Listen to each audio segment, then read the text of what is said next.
नमस्कार, स्वागत है आपका। मैं आपके साथ स्तेश नैन मोर। आप देख रहे हैं स्तेश नैन अनफिल्टर्ड। आज हमारे इस प्लेटफॉर्म पर जो स्पेशल गेस्ट हैं वो किसी परिचय के मोहताज नहीं है। बहुत सारी प्रतिभाएं उनके अंदर है और कई प्लेटफॉर्म पर कई चीजों के माध्यम से उन्होंने अपनी प्रतिभाओं को दिखाया भी है। पिछले अरसे उनकी जो चर्चाएं हुई, जो सुर्खियों में वो रहे किसी विवाद को लेकर, लेकिन इसके परे भी, इसके इतर भी उनकी कई खूबियां, कई प्रतिभाएं हैं। उनका व्यक्तित्व किस तरीके का है, उन्हें जरा हम गहराई से जानने की कोशिश करेंगे। आज हमारे स्पेशल गेस्ट हैं हरियाणा के मुख्यमंत्री नायब सिंह सैनी की ओएसडी पब्लिसिटी गजेंद्र फोगाट जी। बहुत बहुत स्वागत है आपका। बहुत बहुत धन्यवाद जी नैन साहब, आपका बहुत स्वागत है। मैं चर्चा शुरू करूंगी, लेकिन सबसे पहले जानना चाहती है जो शेड लगाए हैं इनका क्या राज है? वो मेरे होठों की हंसी मेरी आंखों तक नहीं पहुंचती, इसलिए लगा लेता हूं। क्या क्या क्या? मेरे होठों की हंसी मेरी आंखों तक नहीं पहुंचती, इसलिए लगा लेता हूँ। क्या बात है जी। अभी वो यात्रा मेरी खुशी ने करनी आई नहीं है, तो जो संघर्ष का दर्द है वो आंखों में दिखता है और जो जीत की खुशी है वो मेरे होठों में दिखती है। उसका तारतम्य जिस दिन बनेगा उस दिन शेड भी हटा लेंगे। क्या ये सच में आप इसी मोटिव के साथ ये लगा के बैठते हैं? मतलब ये नजर के चश्मे हैं।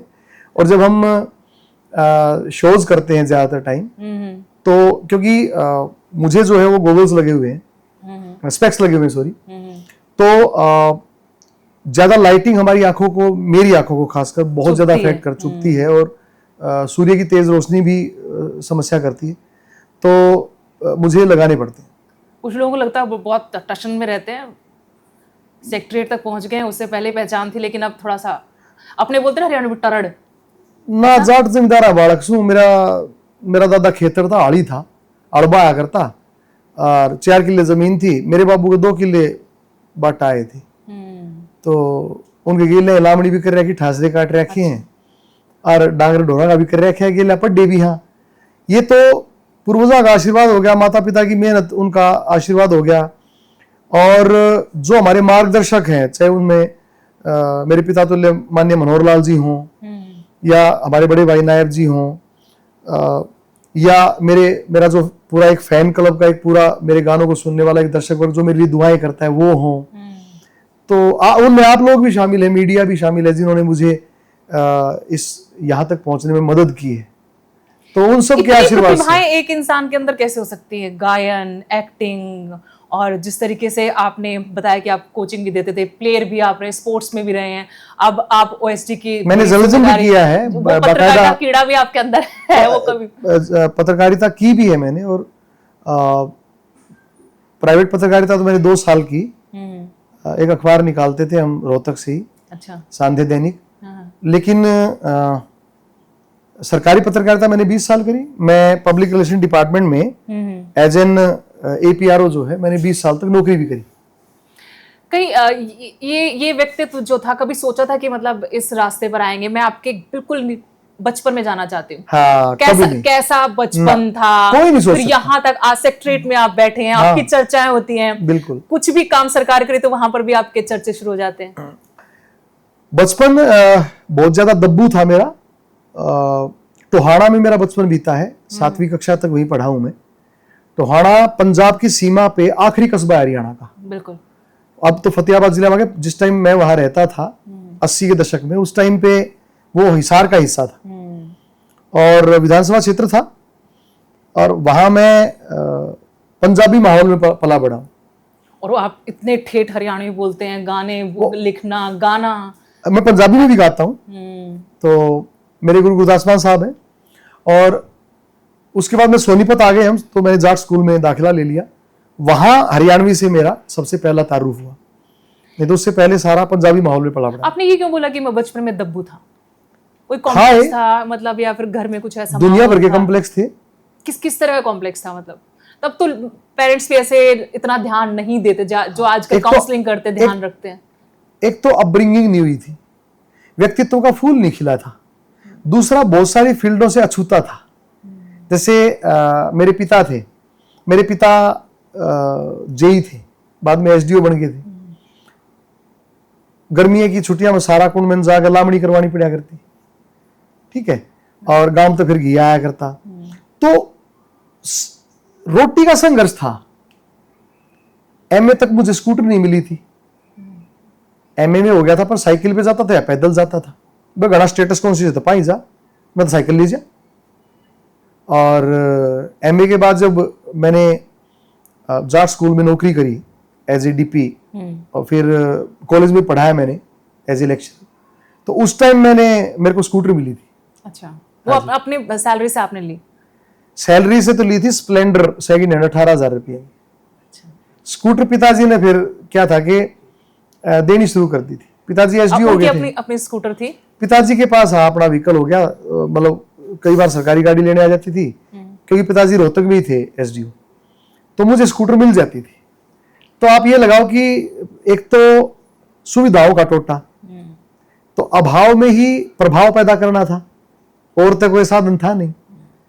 और जैसे बड़ी फैमिली थी तो पैसे इतने होते नहीं थे, भाई बहन भी थी मेरे से बड़ी, मेरा बड़ा भाई भी था, तो हम तीनों का खर्चा भी था। तो मेरे पिताजी ने कह रखा था कि मैं इतना मेरे में सामर्थ्य नहीं है कि मैं थारी गुलछर्रे उड़ा सकूं, मैं थारी जरूरतों को पूरा कर सकता हूँ, शौक पूरा नहीं कर सकता।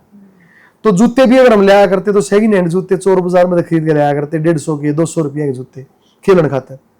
और मुझे कभी याद नहीं आता कि मैंने जिंदगी में कभी अपनी खेल की किट या ट्रैक सूट खरीदा हो। अच्छा। हाँ, खेल का जो मिल गया वो ही पैर लिया, जूते पाट गए, जीत के आ गए तो वो सब मिल गया, किट मिल गई, वो मिल गई तो वो पैर ली। मेरी माँ ने जो है जूते सील के दिए हैं मुझे। सारी उम्र जो है ग्रेजुएशन तक जो है सिले हुए जूते पहने हैं मैंने, क्योंकि बास्केटबॉल जो मेरा गेम है उसमें जूते बहुत जल्दी फटते हैं। अब तो वुडन कोर्ट हो गया, उस टाइम तो हार्ड ग्राउंड होता था, सीमेंटेड, तो जूते जल्दी पाटा करते। तो मदर जो है वो फिर ऊन ते सीम दिया करती ऊन, तो पाटे और जूते पहन के और पाटे और बलियान पहन के सारी उम्र खेले और नेशनल मेडल लिया। और उस टाइम मैं नहीं, मतलब हमारे जो भी आसपास के साथी थे वो भी नहीं हुआ, भावग्रस्त थे, लोअर मिडिल क्लास फैमिली से थे हम, कोई बिजनेस थोड़ा था, छोटे जमींदार थे। जो आसपास में उसी तरह के लोग अपने सराउंडिंग में रहते थे, सारे कॉलोनी में रहा करते हैं। पहले कोई ज्यादा फर्क नहीं था लोगों में, जो अपने आसपास का जो मतलब अनअप्रूव्ड कॉलोनियां थी। फर्क तो था, ई बेरा पाटा है, उस टाइम भी मॉडल टाउन था, उस टाइम भी सेक्टर थे, सेक्टर 14 था सोनीपत में, और भी कई सेक्टर थे, पर हमारा भी उतना ना था। अनअप्रूव्ड कॉलोनी में आया करते, बाहर से हम 2-2 फुट पानी खड़ा हो जाया करता, आटा पिसवा के लेना पड़ा करता, गेहूं ले जाकर साइकिल पे गोडा था पानी में। तो वो संघर्ष जब उससे कॉम्प्लेक्स आता है, जब हमें ये लगता है कि सामने वाला जहाज में जान लग रहा है और हमने ट्रेन की टिकट लिए पास से भी सीट नहीं मिल रही, तो एक कॉम्प्लेक्स तो आता है, एक बड़ा छोटे ऊपर नीचे होने का। तो वो कॉम्प्लेक्स शुरू से ही रहा। और आपने बास्केटबॉल ही क्यों चूज किया? नॉर्मली ऐसे गेम चूज नहीं करते अपने हरियाणा में। I started my career as a football player, but after a couple of months I turned into hockey player. अच्छा, हॉकी भी ट्राई किया आपने? हाँ, हॉकी खेला मैंने। और लेकिन हॉकी में क्या था कि चोटें बहुत लगती थी, दूसरा मेरे बस का नहीं था। हॉकी बहुत एंडोरेंस का गेम था, रनिंग बहुत ज्यादा थी, और मैं सीबीएसई के स्कूल में पढ़ता था, और परिवार में कोई खिलाड़ी रहा भी नहीं था पहले, मेरे पूरे खानदान में कोई खिलाड़ी नहीं रहा था, तो उनको ये भी नहीं पता था कि खेल से कुछ कैरियर बन सकता है। तो इसलिए वो कहते थे भाई पसीने पुसीने काट ले, दे ठीक रहेगी, इस तरह फालतू नहीं पढ़ कर। तो वो एज ए कैरियर, और मुझे उसमें कैरियर दिखता था। अच्छा। मैंने सपने आया करते बास्केटबॉल के, मैं बावड़ा था बास्केटबॉल के पीछे। आपका फेवरेट प्लेयर कौन है बास्केटबॉल में? उस टाइम रहा हो या फिर माइकल जॉर्डन सबका, उसके अलावा मतलब? उस टाइम में हमारा जॉर्डन ही रहा है। अच्छा। हाँ, बाकी मेरा फेवरेट प्लेयर मैं खुद था, बहुत बढ़िया खिलाड़ी था मैं, नेशनल मेडल ऐसे था। अभी भी मतलब खेल नहीं पाते, लेकिन देखते हो बास्केटबॉल? देखते हो? वेलो, हाँ, क्यों नहीं देखता, मेरा पहला प्यार है ना, तो वो तो देखता हूँ। पहला प्यार, और वो प्यार का किस्सा भी सुना है कि इस गेम ने आपको अर्धांगिनी भी दी है। हाँ, आप कह सकते हो, बिल्कुल। हाँ, वो किस्सा जरा सुना दीजिए। वो भी बास्केटबॉल प्लेयर थी, और मैं उन्हें ट्रेन करने के लिए जाता था। तो वो लड़कियों का और लड़कों की दोनों टीमों को मैं ट्रेन करता। 40 बच्चे थे मेरे पास उस टाइम कैंपस स्कूल में, तो वो भी उन्हीं में से थी, और तब हमारा अफेयर शुरू हुआ और हमने शादी की बाद में। अच्छी कहानी है। दूसरा है कि मैं आपसे जानना चाहती हूँ कि गायकी से कैसे जुड़े आप? ये लेखन से, गायकी से कैसे जुड़े? मुझे ऐसा लगता है कि हम गायकी से नहीं जुड़ते, गायकी हमें चुनती है। जैसे आप गुरु को नहीं चुन सकते, गुरु आपको चुनता है, ऐसी गायकी ने मेरे को चुना है। नहीं तो मेरे पूरे खानदान में किसी ने आज तक सा नहीं लाया कोई गाया, लेकिन मेरे फादर साहब बहुत अच्छे सिंगर थे, पर मुझे पता है उनको भी नहीं पता। आपके फैमिली में ऐसा नहीं था कि मतलब गायकी को अच्छा ना मानते हो, मतलब बहुत बुरा है ना? होता। कि अब क्या शब्द यूज करते हो आप लोग हरियाणवी में जब ऐसे गाना बजाना कोई कर रहा है तो? नहीं, मेरे पिताजी कहा आते क्यों कमीना वाला धंधा अपना लिया तूने, भांडा वाला धंधा है तो क्यों बढ़िया वाला काम करने वाला, ऐसा बोलते थे मेरे पिताजी, गुस्सा होते थे। आपको उसमें दिखता था फ्यूचर, मतलब आपको लगता था कि कभी इतना बड़ा नाम गजेंद्र फोगाट का होगा?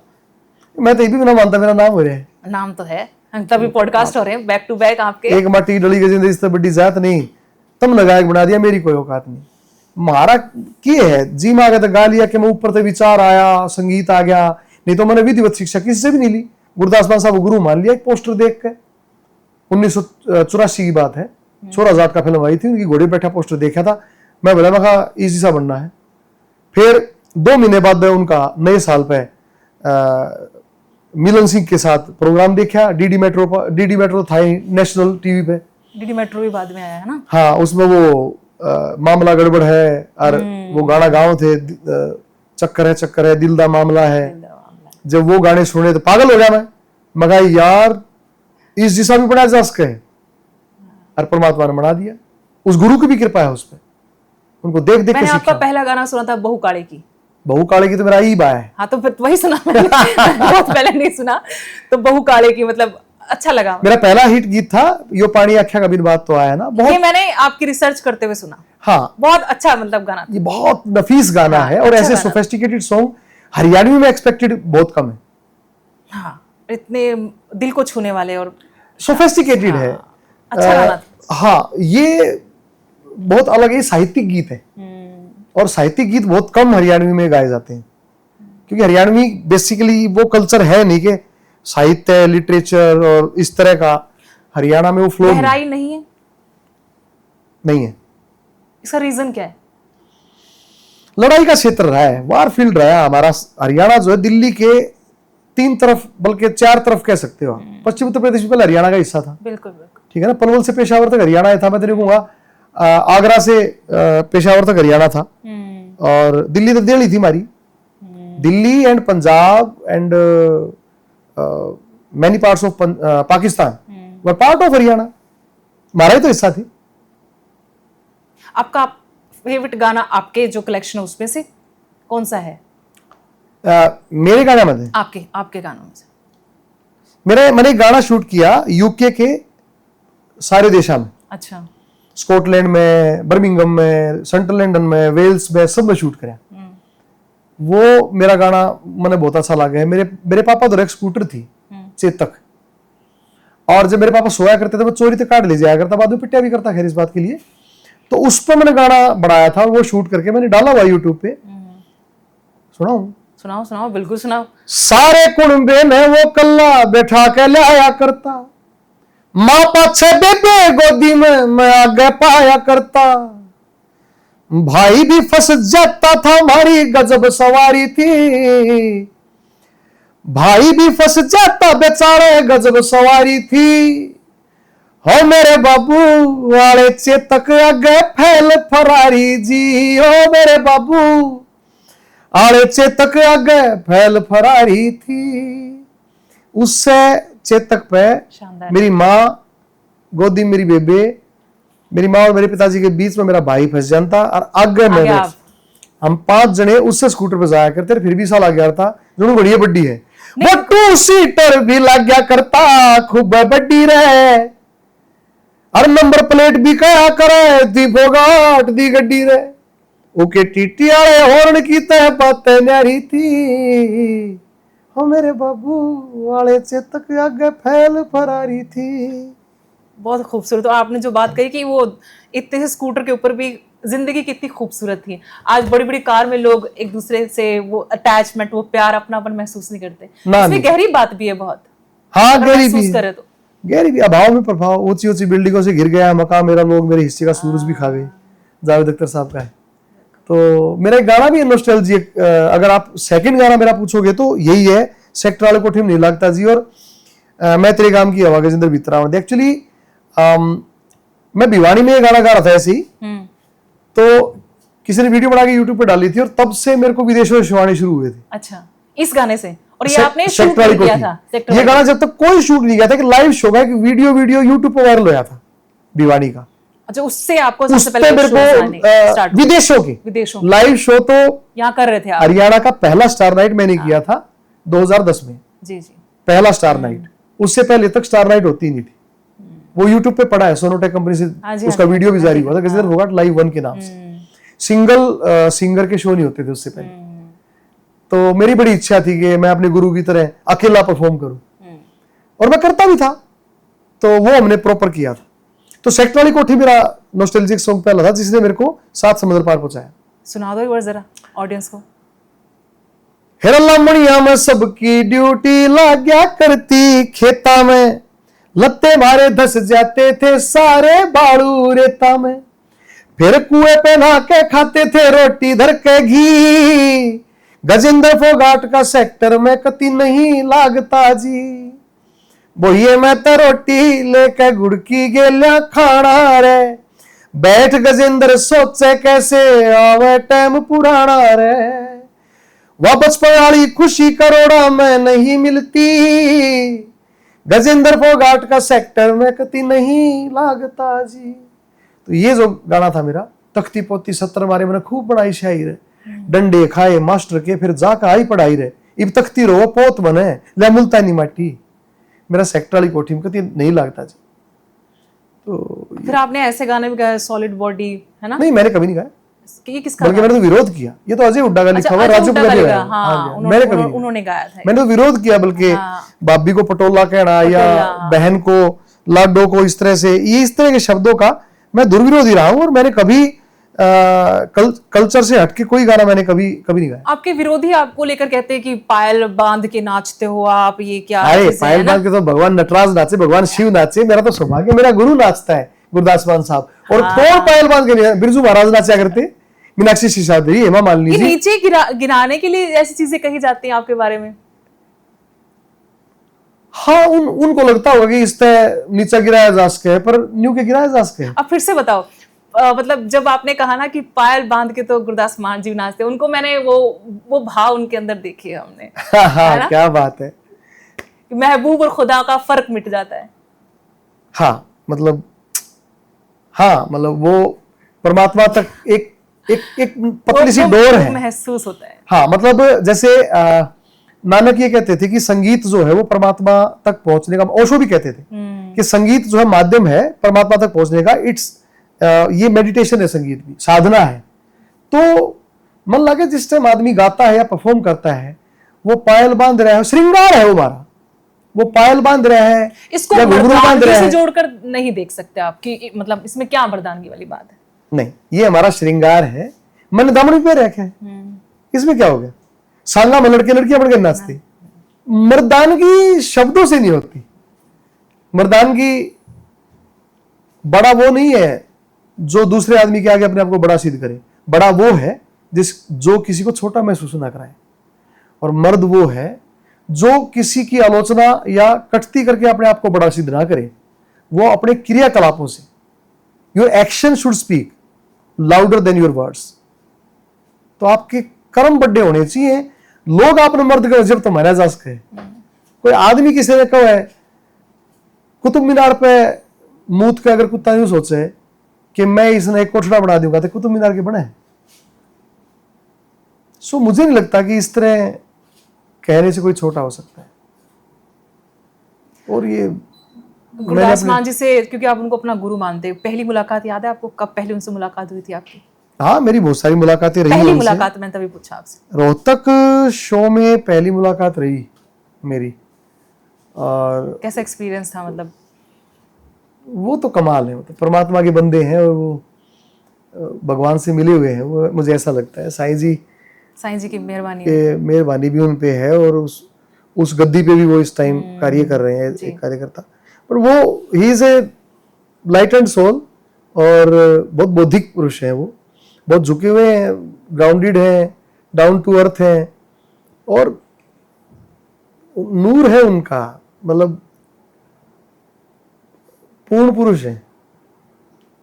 मैं तो अभिभूत हो गया था, मतलब मैं बयान नहीं कर सकता, मतलब आई हैव नो वर्ड्स कि भाई अब गुरु से मिलके कैसा लगता है। और हर बार मैं जब भी मिला हूं, बल्कि एक दो बार मंचों पे उन्होंने मेरे से गवाया भी है कि तू गा।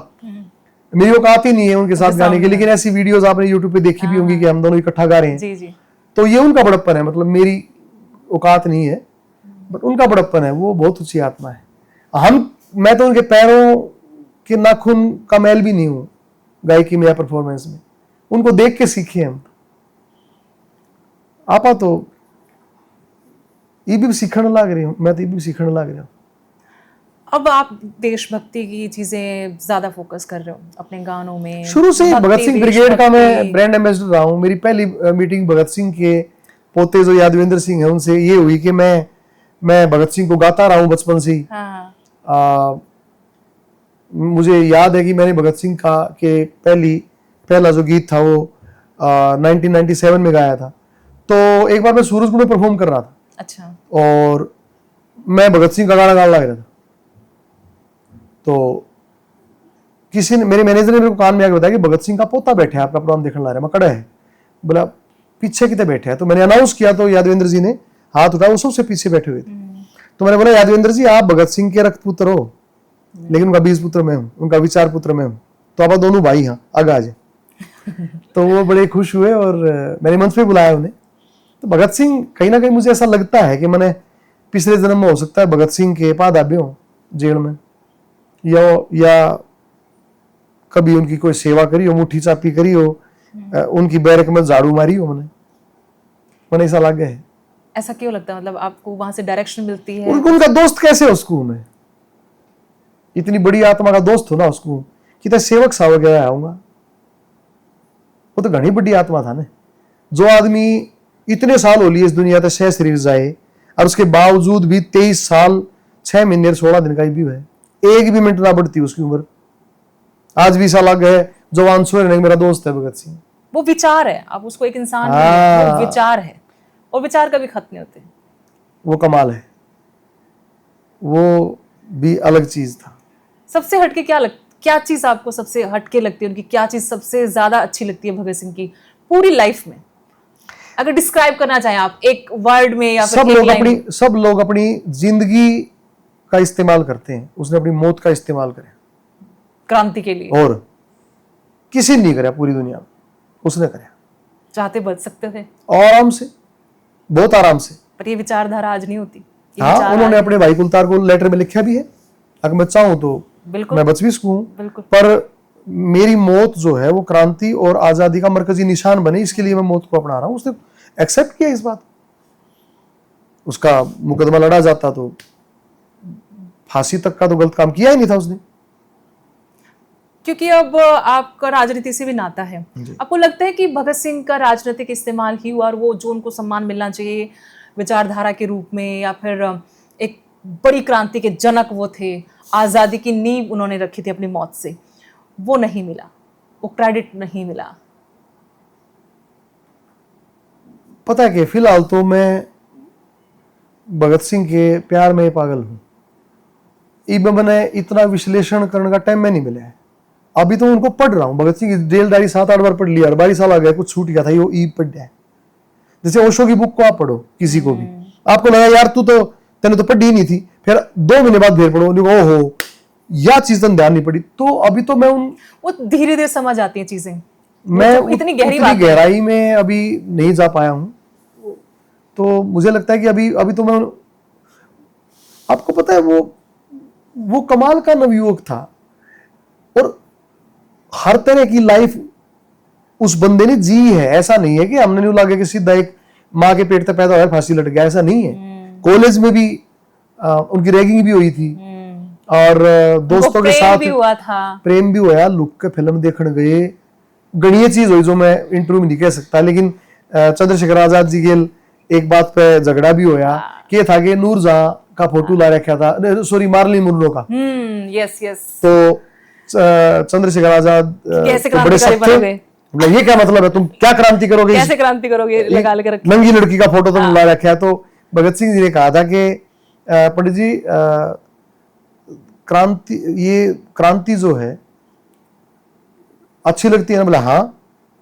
तो बोला आजादी कितनी खूबसूरत होगी? बोला आजादी तो बहुत ज्यादा खूबसूरत होगी। तो बोले ये भी तो खूबसूरत है, हमें खूबसूरती से तो नफरत करनी है। तो लागे रहने दो। तो मतलब वो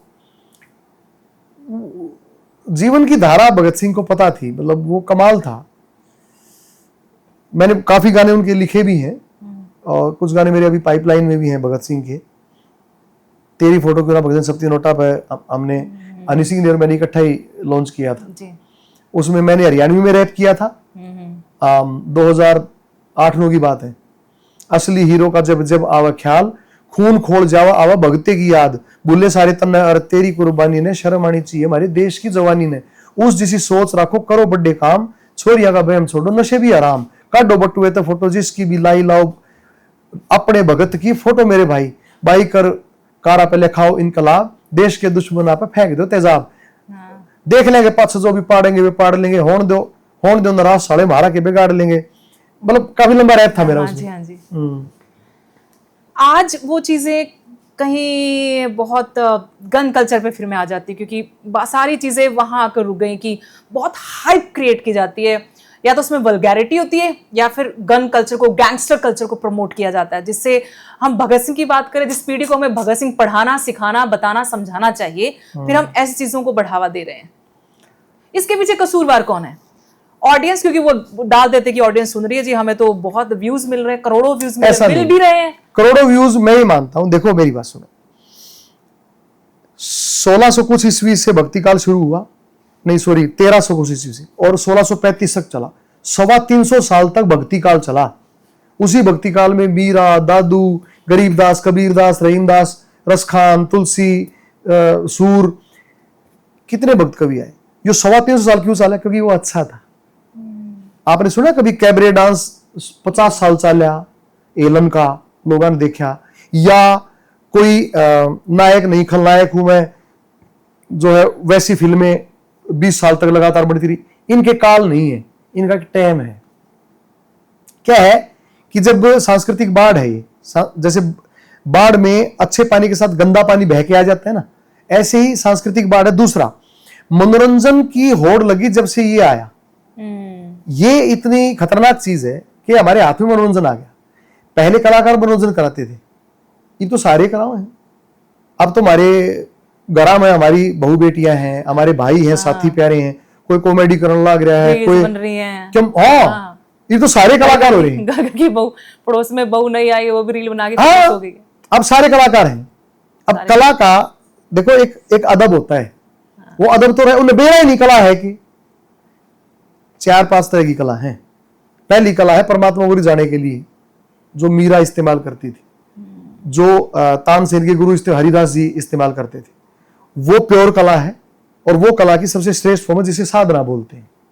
वो परमात्मा को साध रहे हैं। मेरे तो गिरधर गोपाल, सासों की माला पे गाना हिट करके पैसा और नाम सब कुछ कमाना है, वो पहली कला है। वल्गैरिटी है और इसलिए गन कल्चर है। मैं उसी को एलोबरेट करना चाहता हूँ, आपकी इजाजत हो तो। हाँ जी, हाँ जी। कला का पहला रूप है साधना, दूसरा है काम, जो तानसेन करता था अकबर को रिझाने के लिए, जो हम भी करते हैं ऑडियंस के लिए, वो काम है। तीसरा है कि आपके नृत्य से, आपके गायन से, बेशक मैसेज गलत जान लग रहे हो, हमने अपने रुपये तो मतलब अपने धंधे, वो है धंधा। वह कला का तीसरा विभत्स रूप है। एक और विभत्स रूप है जिसके लिए, जिसको रोकने के लिए आपने कानून बनाना पड़े, कोर्ट ने आदेश देना पड़े और पुलिस ने बैन करना पड़े, वो है क्राइम। सांस्कृतिक अपराधी है। लेकिन अगर इतना ही बड़ा क्राइम है तो फिर इस पे कानून क्यों नहीं आ जाता? आपने देखा नहीं, ये जो गाने बैन हुए वो 2019 का वर्डिक्ट है पंजाब हरियाणा हाई कोर्ट। तो हाई कोर्ट में पिटीशंस लगाई, क्योंकि उसके बाद ये सरकारों का काम नहीं है क्या? ये सरकारों को कानून नहीं लगाना चाहिए? अगर इतना ही बड़ा क्राइम है, देखिए तो फिर सेंटर से कानून बने, स्टेट से कानून बने। देखिए वो सब प्रक्रिया में है। और दूसरी बात, जो यूट्यूब आया ना, सबसे ज्यादा खराबा उसने किया। यूट्यूब यहां से नहीं चलता, मेटा और यूट्यूब चलते हैं अमेरिका से। वो बड़ा मुश्किल है उसको एकदम से रोकना। तो ये एक लंबा प्रोसेस है, बट इसके लिए कानून भी हमारे माननीय मुख्यमंत्री जी ने कहा है कि अगर इसके लिए कानून बनाना पड़ा तो बनाएंगे। आपके विरोधी यहाँ पर ये भी आरोप लगाते हैं, स्पेशली इस कंट्रोवर्सी के बाद, कि आपने जमाने में नहीं देखा आप पीछे क्या काम कर, किस तरह का काम करके आए हैं, और हमारे काम में नुक्ताचीनी, हमारी सक्सेस आपसे हजम नहीं होती, और आपने ही ये सारे गाने बैन करवाए क्योंकि आप यहाँ सेक्रेटरीट में बैठे हो, आपके पास पावर है, आप सीएम के क्लोज हो, आप उनके ओएसडी पब्लिसिटी हो, इसलिए आपका हाथ था। आपके ऊपर एलिगेशन, आपने बहुत बार सफाई दी, लेकिन सिर्फ पूरी दुनिया में सब लोगों में आपका नाम ही क्यों आया? कोई खास रिश्ता है? आपको क्या लगता है? यहाँ बताइए, कोई खास रिश्ता है आपका? पहले से कोई रंजिश थी, कोई बात आपको थी? क्या लगता है? अंदर की बात है, आप बताइए। आपने खुद ये बता दिया कि ना तो मैंने गाने बैन कराए, और ये सब प्रूव भी हो चुका, फिर भी आप ये क्वेश्चन करते हो, कहीं ना कहीं आप अब तक वहां से जुड़े हुए हो। कि जनता को बताना जरूरी है। दरअसल क्या होता है, मैं सॉफ्ट टारगेट हूं, आर्टिस्टों ऐसा का क्यों तो लगता हूं। है आपको कि आप सॉफ्ट आपने टारगेट? कभी भी किसी खिलाड़ी को मेरे खिलाफ बयान देते देखा? किसी पॉलिटिशियन को देखा? कलाकारी तो क्यों देता है? आपकी जो कुर्सी, कलाकार, आपकी पदवी रास्ते आ रही लोगों को। एग्जैक्टली जो एक कलाकार, गजेंद्र फोगाट जो कलाकार थे, जमीन से जुड़े थे, संघर्ष कर रहे थे, स्टेज शो कर रहे थे, जैसे तैसे नाम कमा लिया, लेकिन किसी ने ये नहीं सोचा था कि इतना इल्म नहीं था कि वो यहाँ बैठ जाए। बस एक कुएं में जहर गिर दिया किसी ने, सब पागल हो मरने लगे। जो कुएं में मगरमच्छ था, गवेरिया था, सांप था, छिपकली था, बिच्छू था, मेंढक थे, सब एक मेंढक कूदने लग तो सब बोले पागल है कि इस कुएं में सारी उम्र पैदा हुए, आड़े मरना है, जहर गिर दिया, सारे आपस में लिपट कर मरते हैं, आजा भाई क्यों कूदने लग रहे हैं? पर वो कूदता रहा, उछलता रहा, और एक ऐसी छलांग मारी वो कूद के बाहर निकल गया। आपको पता मेंढक कौन था? वो मेंढक बहरा था। तो मैं बहरा मेंढक हूं, इसलिए मेरे से चिढ़ते हैं। यहाँ तक बोला गया आपके बारे में, ऐसी ऐसी ऐसी न्यूज भी आई। मुझे लगता है कि मैंने आपको जवाब दे दिया शायद। अब उसको दफ्तर तक खाली करवा लिया, ये इसके पीछे कौन था? नहीं, ऐसा कुछ हुआ ही नहीं। ऐसी खबरें चलवाई गई, पता नहीं, आप ही पता करना, मेरे को जरूर बताना। मेरे पास तो समय ही नहीं चीजों के लिए। मैं तो पॉजिटिव रहना चाहता हूँ, हमेशा अच्छा काम करना चाहता हूँ, अच्छे गाने बनाना चाहता हूँ, अच्छी हरियाणा की जन कल्याणकारी जो सरकार है उसकी नीतियों का बखान अंतिम व्यक्ति तक अंत्योदय के तहत करना चाहता हूँ। मेरा तो ये काम, ये कर भी रहा हूँ। लेकिन हरियाणा की जो फिल्म इंडस्ट्री है, जो म्यूजिक इंडस्ट्री है, वो उस तरीके से ग्रो नहीं कर पाई जैसे हमारे नेबरिंग स्टेट पंजाब की कर पाई। आपको क्या लगता है कि कहाँ कमी होगी? आप अभी हरियाणा गवर्नमेंट और मुख्यमंत्री खुद चाहते हैं, एक नई नीति भी लागू की है, पॉलिसी लेकर आए हैं ताकि इंडस्ट्री बूम करे, और सब्सिडी भी दी है। हाँ वही कह रही, नई हमारी सरकार ने ना केवल हरियाणवी फिल्मों को, पंजाबी फिल्मों को भी सब्सिडी दी है जो यहाँ पे आके शूट करते हैं। देखिए ये इट्स अ लॉन्ग प्रोसेस। मैं आपको शुरू में बताया, बड़ी कीमती बात से हम चालू हुए थे और हम नेगेटिविटी में बीच में चले गए। देखिए हरियाणा वार फील्ड रहा है। जो भी आक्रमणकारी दिल्ली पे आक्रमण करने आए, खैबर दर्रे से आए, ज्यादातर आक्रमणकारी, और दिल्ली और खैबर दर्रा या आप अफगानिस्तान साइड जो बोलोगे आप, उसके बीच में हरियाणा पड़ता है। और हमारे ये मैदानी इलाका है, हमारे नदियों का इलाका है, ग्रीन का इलाका है। तो जो घोड़े हाथी लेकर आया करता, वो उस खतर सानी तो लाता नहीं, होकर पर लाद के उसको यहां मिला करती, घास मिला करती, पानी मिला करता, तो यहां लड़ा करते। कितके मराठे कड़ेगाम से अहमद साहब डाली लड़ ला रहे पानीपत में, आड़े कोई तलवार अब सब्सिडी थोड़ा ना लग रही है, पर फिर भी आड़े लड़े। क्यों? यहां पे लड़ने के लिए उचित माहौल, मैदान, क्लाइमेट ऐसा थोड़ा है कि भाई लड़ने लग रहे ऊपर तो बारिश होगी, मजा खराब हो जाएगा। आड़े के सीजन फिक्स है, समझ रहे हो आप? आराम से लड़ सकते हैं, लंबा टाइम मिलता है लड़न का आड़े। अच्छा स्पेल है, वह चीज हमारे आदमी के नेचर में भी आली। चाहे तो बाहर तो लड़का होगा ना, तो घर आके पड़ोसी तो लड़ेगा, पड़ोसी लड़ेगा तो अपनी घरवाली के जरूर लड़के सोगा।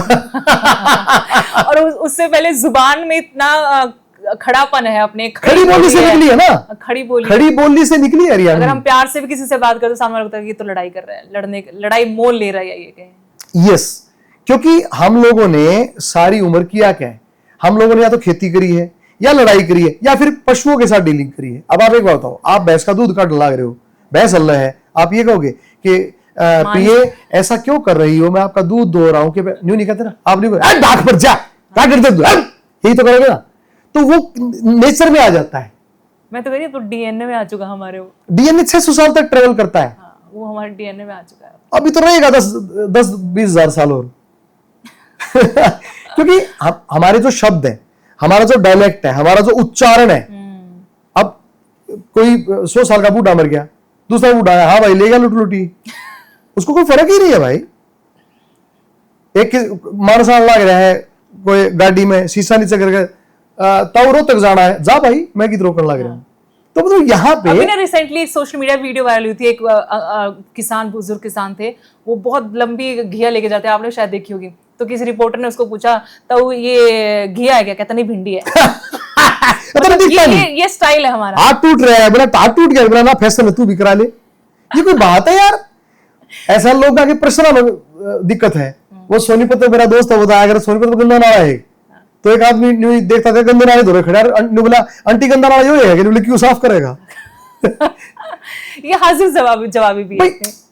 ह्यूमर आ गया अपना ह्यूमर इसमें। क्या है कि हम लोग इतने स्ट्रेस्ड रहे हैं हजारों सालों से कि अब हम ह्यूमरस होना चाहते हैं हर वक्त हमने कुछ ना कुछ एंटरटेनमेंट चाहिए। क्यों? क्योंकि हमारे यहाँ पे जो खेती के लिए जो वातावरण था वो उपयुक्त नहीं था बहुत ज्यादा। जो जमीन थी वो पथरीली थी, पानी भी कितने बहुत ज्यादा था, कितना कतिया ना था। बागड़ का इलाका भी अपने भिवानी है, मैं बागड़ के इलाके से हूँ, रेवाड़ी है, महेंद्रगढ़ है, नारनौल है, सारा पूरी बेल्ट। मेरा झज्जर का भी हाफ इलाका थोड़ा ठीक है, बाकी हाफ इलाका बागड़ का है, दादरी साइड है, ठीक है ना। जाड़ होया करते उड़े और रेत होया था मेरे गांव में। मैं खुद बचपन में मैंने चने के अलावा कुछ होता नहीं देखा। अब तो चलो धान भी पूरा है वहां, पहले चने के अलावा कुछ नहीं होया था, ओले बूद का खाया करते हम, मोटा अनाज ज्यादा, चना, बाजरा, जवार। तो हम लोगों ने पथरीली जमीन को समार के, हमारे बड्डिया ने बहुत मेहनत करके खून पसीना उस पे, अपना खून पसीना का वहां अड़बा तियाना फाड़ी लग जाती पाक है, वो खून उस जमीन में पड़ रहा है, पसीना उस जमीन में पड़ रहा है, खून पसीना हमारे बुजुर्गा का उनने जमीन संवारी है 10-10 साल में, और वो बॉन्ड लायक करी है। जिन जमीना पर आज हम खड़े हो गए, मेरा 2 करोड़ का किला हो गया, वो हमारे बड्डे बूढ़ा ने बड़ी मेहनत से समार के भूखा रह गए। किस तरफ जाता हुआ देखते हैं आप हरियाणा को, हरियाणा के कल्चर को? अब तो हरियाणा बहुत तरक्की कर रहा है। हरियाणा के बालक विदेशों में धाक जमा रहे हैं, ओलंपिक में मेडल लाने लग रहे हैं। पूरे भारत की जनसंख्या का 2% हरियाणा और 10% ज्यादा तो खाद्यान्न का उत्पादन कर रहा है देश का। पूरे देश का 2% जनसंख्या का हरियाणा, 10% से ज्यादा तो फौज में जा रहे हैं। और हमारे बालक गुड़गांव में हाईटेक तरीके से किसी कटाकटांगली चलाओ कंप्यूटर पे। और अब तो हरियाणा का संगीत देखो आप, बॉलीवुड, पंजाब, सारी कंपनियां हरियाणा में आ गई। आपका फेवरेट सिंगर कौन है हरियाणा में? अभी मैं हूं गजेंद्र फोगाट। अपने आप को छोड़ दूं। अच्छा, तो मेल फीमेल कोई भी? बहुत सारे हैं, बहुत सारे। राज मावर है, बहुत अच्छा गाता है। ये बिंटू पाबड़ा, केपी कुंडू बहुत अच्छा लिखता है। और एक लड़का है फिल्मी, वो बहुत अच्छा गाना लगता है मेरे को उसका। और अपना राज मावर का नाम बोला मैंने, बहुत अच्छा सिंगर है। राजू पंजाबी बहुत अच्छे सिंगर थे, डेथ हो गई उनकी। और मीनाक्षी पांचाल बहुत अच्छा गाती हैं।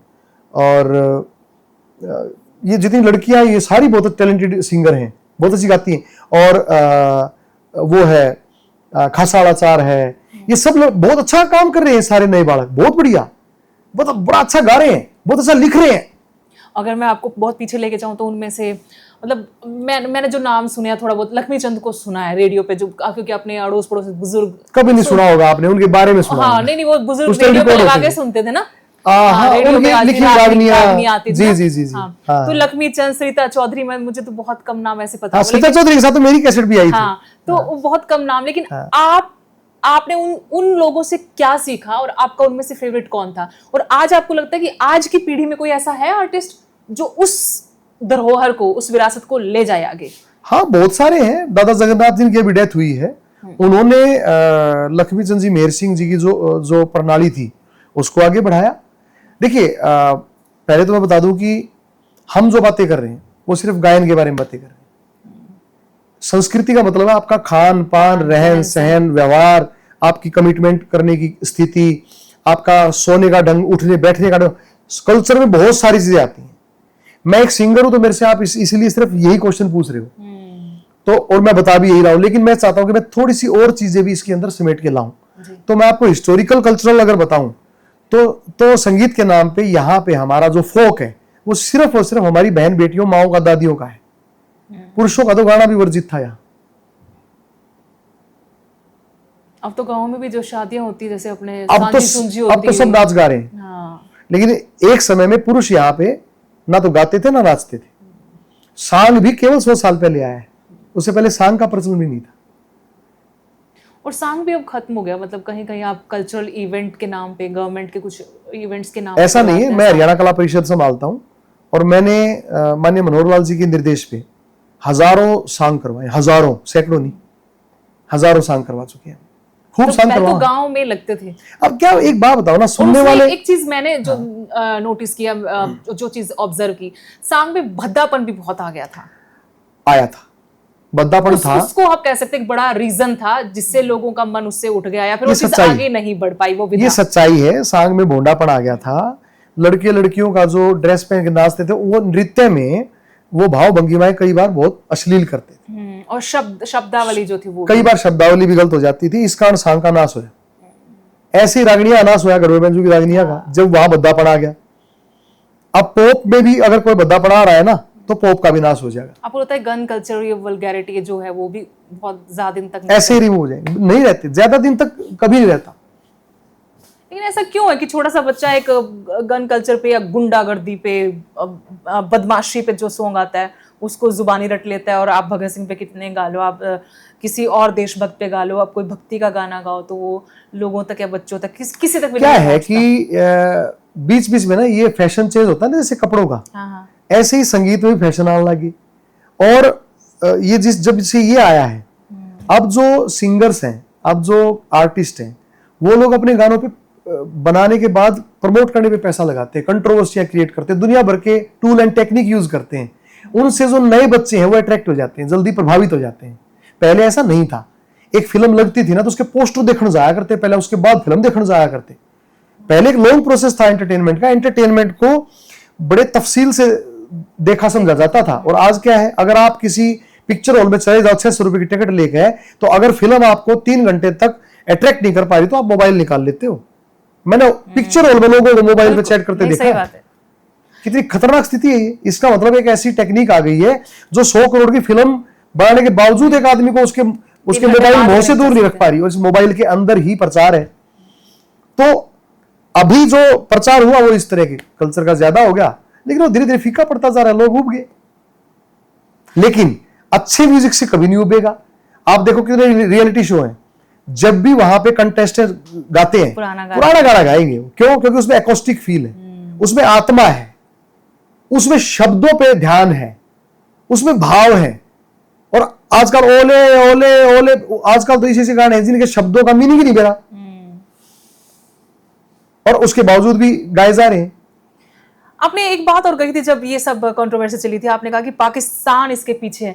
आपने ये बात किस आधार पर कही थी कि पाकिस्तान की तरफ से फंडिंग है, जैसे पहले नशा आया?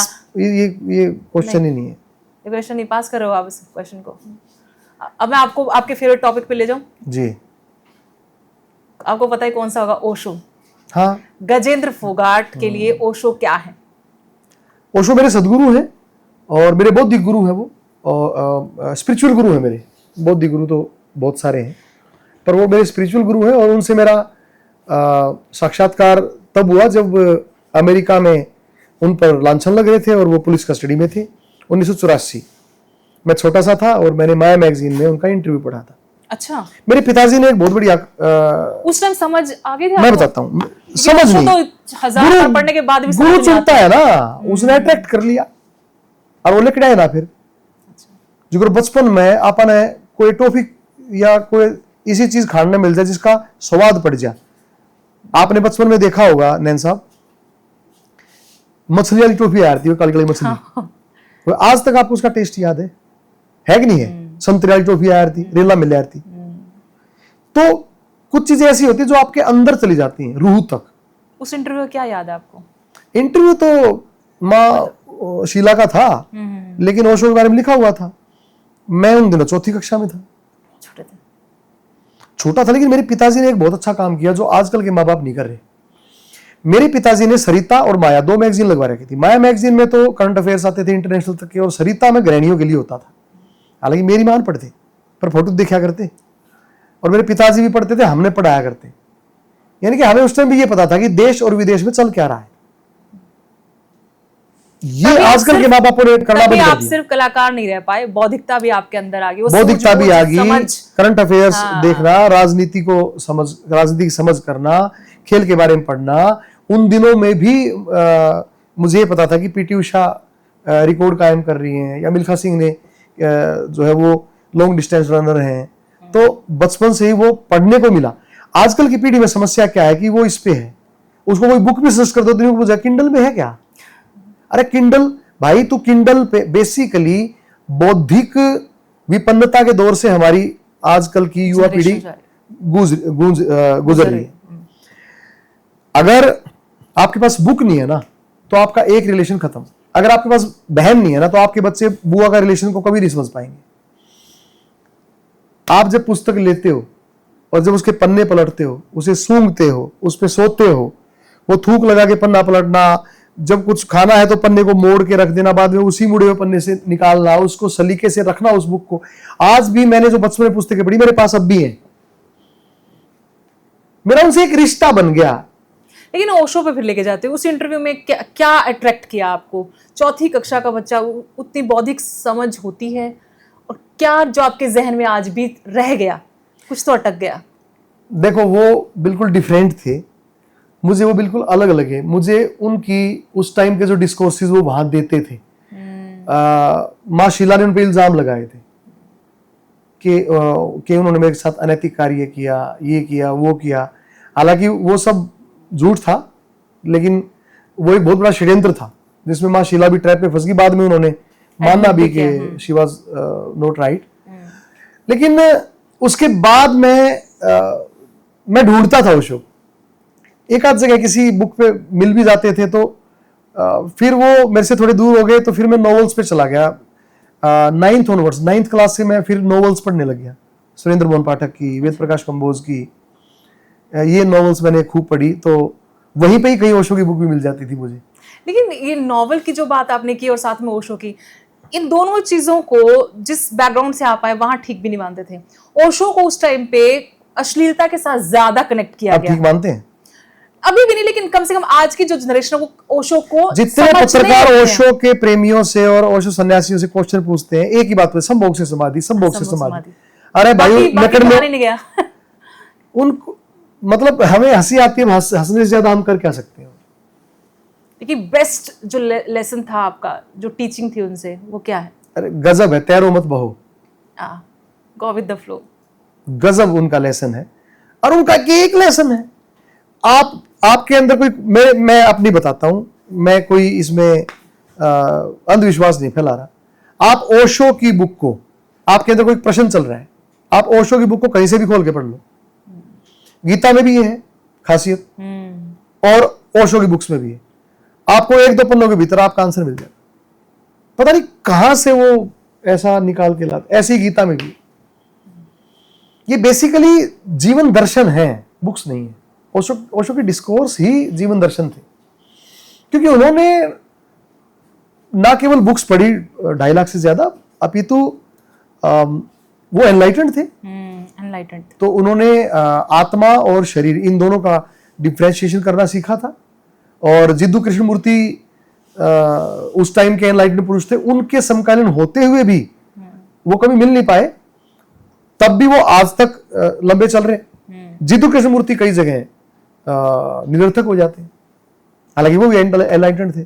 मेहर बाबा भी उनके टाइम में ही अमेरिका में धूम मचा रहे थे, बट उसके बावजूद। लेकिन जो भोग को लेकर नेगेटिविटी फैलाएगी, जो आज भी हम भोग के ऊपर ओशो को लेकर कुछ लोग ये तर्क देते कि भोग विलासिता की तरफ थे, अश्लीलता परोसते थे, ऐसी चीजें होती थी। उसमें भोग पर अगर ओशो को आप पढ़ेंगे, जितना मैं थोड़ा बहुत पढ़ पाई और समझ पाई, उसमें वो भोग विलास पे कहते हैं कि भोग लो, जो दुनिया में आपको लगता है कि लग्जरियस चीजें हैं, भोग विलास की चीजें, उसको भोग लो, तब आप सन्यास को महसूस कर पाओगे, उसको जी पाओगे। आप एक बात, आप 8 घंटे से भूखे हो, आपका पेट चीख चीख के कह रहा है मुझे रोटी चाहिए, मुझे ऊर्जा चाहिए, आपका शरीर चीख के कह रहा है, और आप मेडिटेशन करना चाह रहे हो, क्या संभव नहीं है? कर पाएंगे। हालांकि आत्मा शरीर में वास करती है, लेकिन अफेक्टेड तो होगी ना। सारे रामकृष्ण परमहंस तो ना होते हैं जो गले में कैंसर होने के बावजूद भी उस दर्द को सहन करते हुए भी देवी माँ की आराधना कर सके, वो भी एनलाइटेंड थे। वो एक अलग शक्ति थे मतलब। हाँ, तो ओशो ओशो ये कहते भी थे, अपने अनुयायियों को बोलते थे। कबीर ने भी कहा है कि खाली पेट तो भजन होंगे ही नहीं, मतलब आप कबीर को ही लगा लो। तो इसलिए वो कहते थे कि भाई निवृत्त हो लो, हर चीज का मूल तो एक ही है, जो करना हो करके और उसके बाद परमात्मा की प्राप्ति के मार्ग पर चलो। देखो दो ताकि यात्रा फिर भटकोगे भी ना, आपको स्वाद तो चख चुके ना आप, उसके बाद देखो कि इस स्वाद में और इस स्वाद में क्या फर्क है। बुद्ध के अनुयायी जा रहे थे और साथ में दो चार ओशो बताते हैं कि भाई ऐसा बताते हैं कि बुद्ध के अनुयायी एक रास्ते में जा रहे थे तो कुछ महिलाएं नग्न नहा रही थी, तो एक जो है ना वो रुक के उनको देखने लग गया और बाकी आगे चले गए। जब उसको ध्यान आ गया ना मेरे तो सारे साथी लेके तो भाग जा, बहुत भिक्षु और बाज का पकड़े 2 किलोमीटर आ गए। अरे बोला यार तुम छोड़ आए मैंने, तो वो बोले तेरे को शर्म नहीं आई? वो 500 की 500 महिलाएं नहा रही थी, वो नग्न थी, उनके साथ बच्चे थे और तू वहां उनको घूर रहा था, वो कैसे पानी डाल रही थी अपने ऊपर और तू उनकी तरफ से आंख नहीं हटा पा रहा था। वो बोला ओ काका मन ने तो उड़े 2 मिनट 4 मिनट देखी, तुम तो 2.5 किलोमीटर तक देखने लग रहे हो उनने, तुम तो पीछा नहीं छोड़ रहे, थारे मन में तो ये भी वैसा नहीं है। सो ओशो ये कह रहे हैं कि आप एक काम जो आपके मन में है उस काम को पूर्ण कर लो, तभी तो आप ना दूसरे काम पे चलोगे। परमात्मा की प्राप्ति का जो मार्ग है उसमें आपको बाकी काम तो छोड़ने पड़ेंगे ना जी। ये तो ना हो सकता है कि आप 2 नाव पे पैर सवार हो, आप रोटी खाते खाते पानी नहीं पी सकते, या तो आप पानी पियोगे या रोटी खाओगे, या चबाओगे तो पहले चबाना बंद करना पड़ेगा फिर घुटना पड़ेगा। सो उनका ये डिस्कोर्स कहने का मतलब था। वो तो न्यू भी कहा करते कि यार रात रहते मैं एनलाइटेड लोग तो बात करूं और दिन में थारी से मूर्खा तो बात करना, तो मैंने उस अपने उस तल से नीचे आगे बोलना पड़ता है। देखो कितना उनको कष्ट रहता होगा, क्योंकि वो तो सारी चीजों के बारे में सब जानते थे, फिर भी उनको ना अलग अलग तरीके से बोलना पड़ा, ऐसा बोलना पड़ा। एक बात बताओ ना, और कोई ऐसी चीज नहीं छोड़ी जिस पे उन्होंने बात ना रखी। कोई भी एनलाइटेड आदमी वो अपनी रेस्पॉन्सिबिलिटी समझेगा कि दूसरे को भी जगाऊं, दूसरे को भी उस आनंद की अनुभूति कराऊं। बुद्ध ने एनलाइटेड होने के बाद वो परमानंद की परम सुख की प्राप्ति संबोधि को प्राप्त हो गए, उसके बावजूद उन्होंने खूब बोले वो, क्योंकि उनको लगता था कि ये जो परम सुख है इसको और भी मेरे साथी महसूस करें। यही महावीर का था। और सारे सब ऐसे बैकग्राउंड से आए जिन्होंने सब कुछ भोग लिया था। कोई राजा के बेटे थे, राजा के बेटे, हाँ, अरस्तु बहुत बड़े आदमी थे, सुकरात बहुत बड़े आदमी थे। बड़ा आदमी बन के भिखारी बनना उसमें शान है, उसमें शान। आजकल के जो कथावाचक जो गुरु आज अपने मतलब ये फिर गैजेट्स पे आ जाते हैं, मोबाइल पे देखते होंगे आप, बहुत सारे कथावाचक हो गए हैं आजकल, बहुत सारे गुरु हो गए हैं आजकल अपने सराउंडिंग में, देश में खासकर। इनको कैसे देखते हैं आप? सबका अपना अपना काम है, काम धंधा, या फिर उनमें भी किसी में आज के वक्त में एनलाइटनमेंट वाली बात। मैं ये कहने वाला तो कौन होता हूं कि काम किसका धंधा किसका। देखो वो एक धार्मिक कार्य है और कथावाचन तो अपने आप में ही एक सदमार्ग है। अगर वो कोई कथा कर रहे हैं तो उसमें मैसेज तो अच्छा जा रहा है, तो मेरे ख्याल से तो सारी धर्म का काम कर रहे हैं, बढ़िया बात है।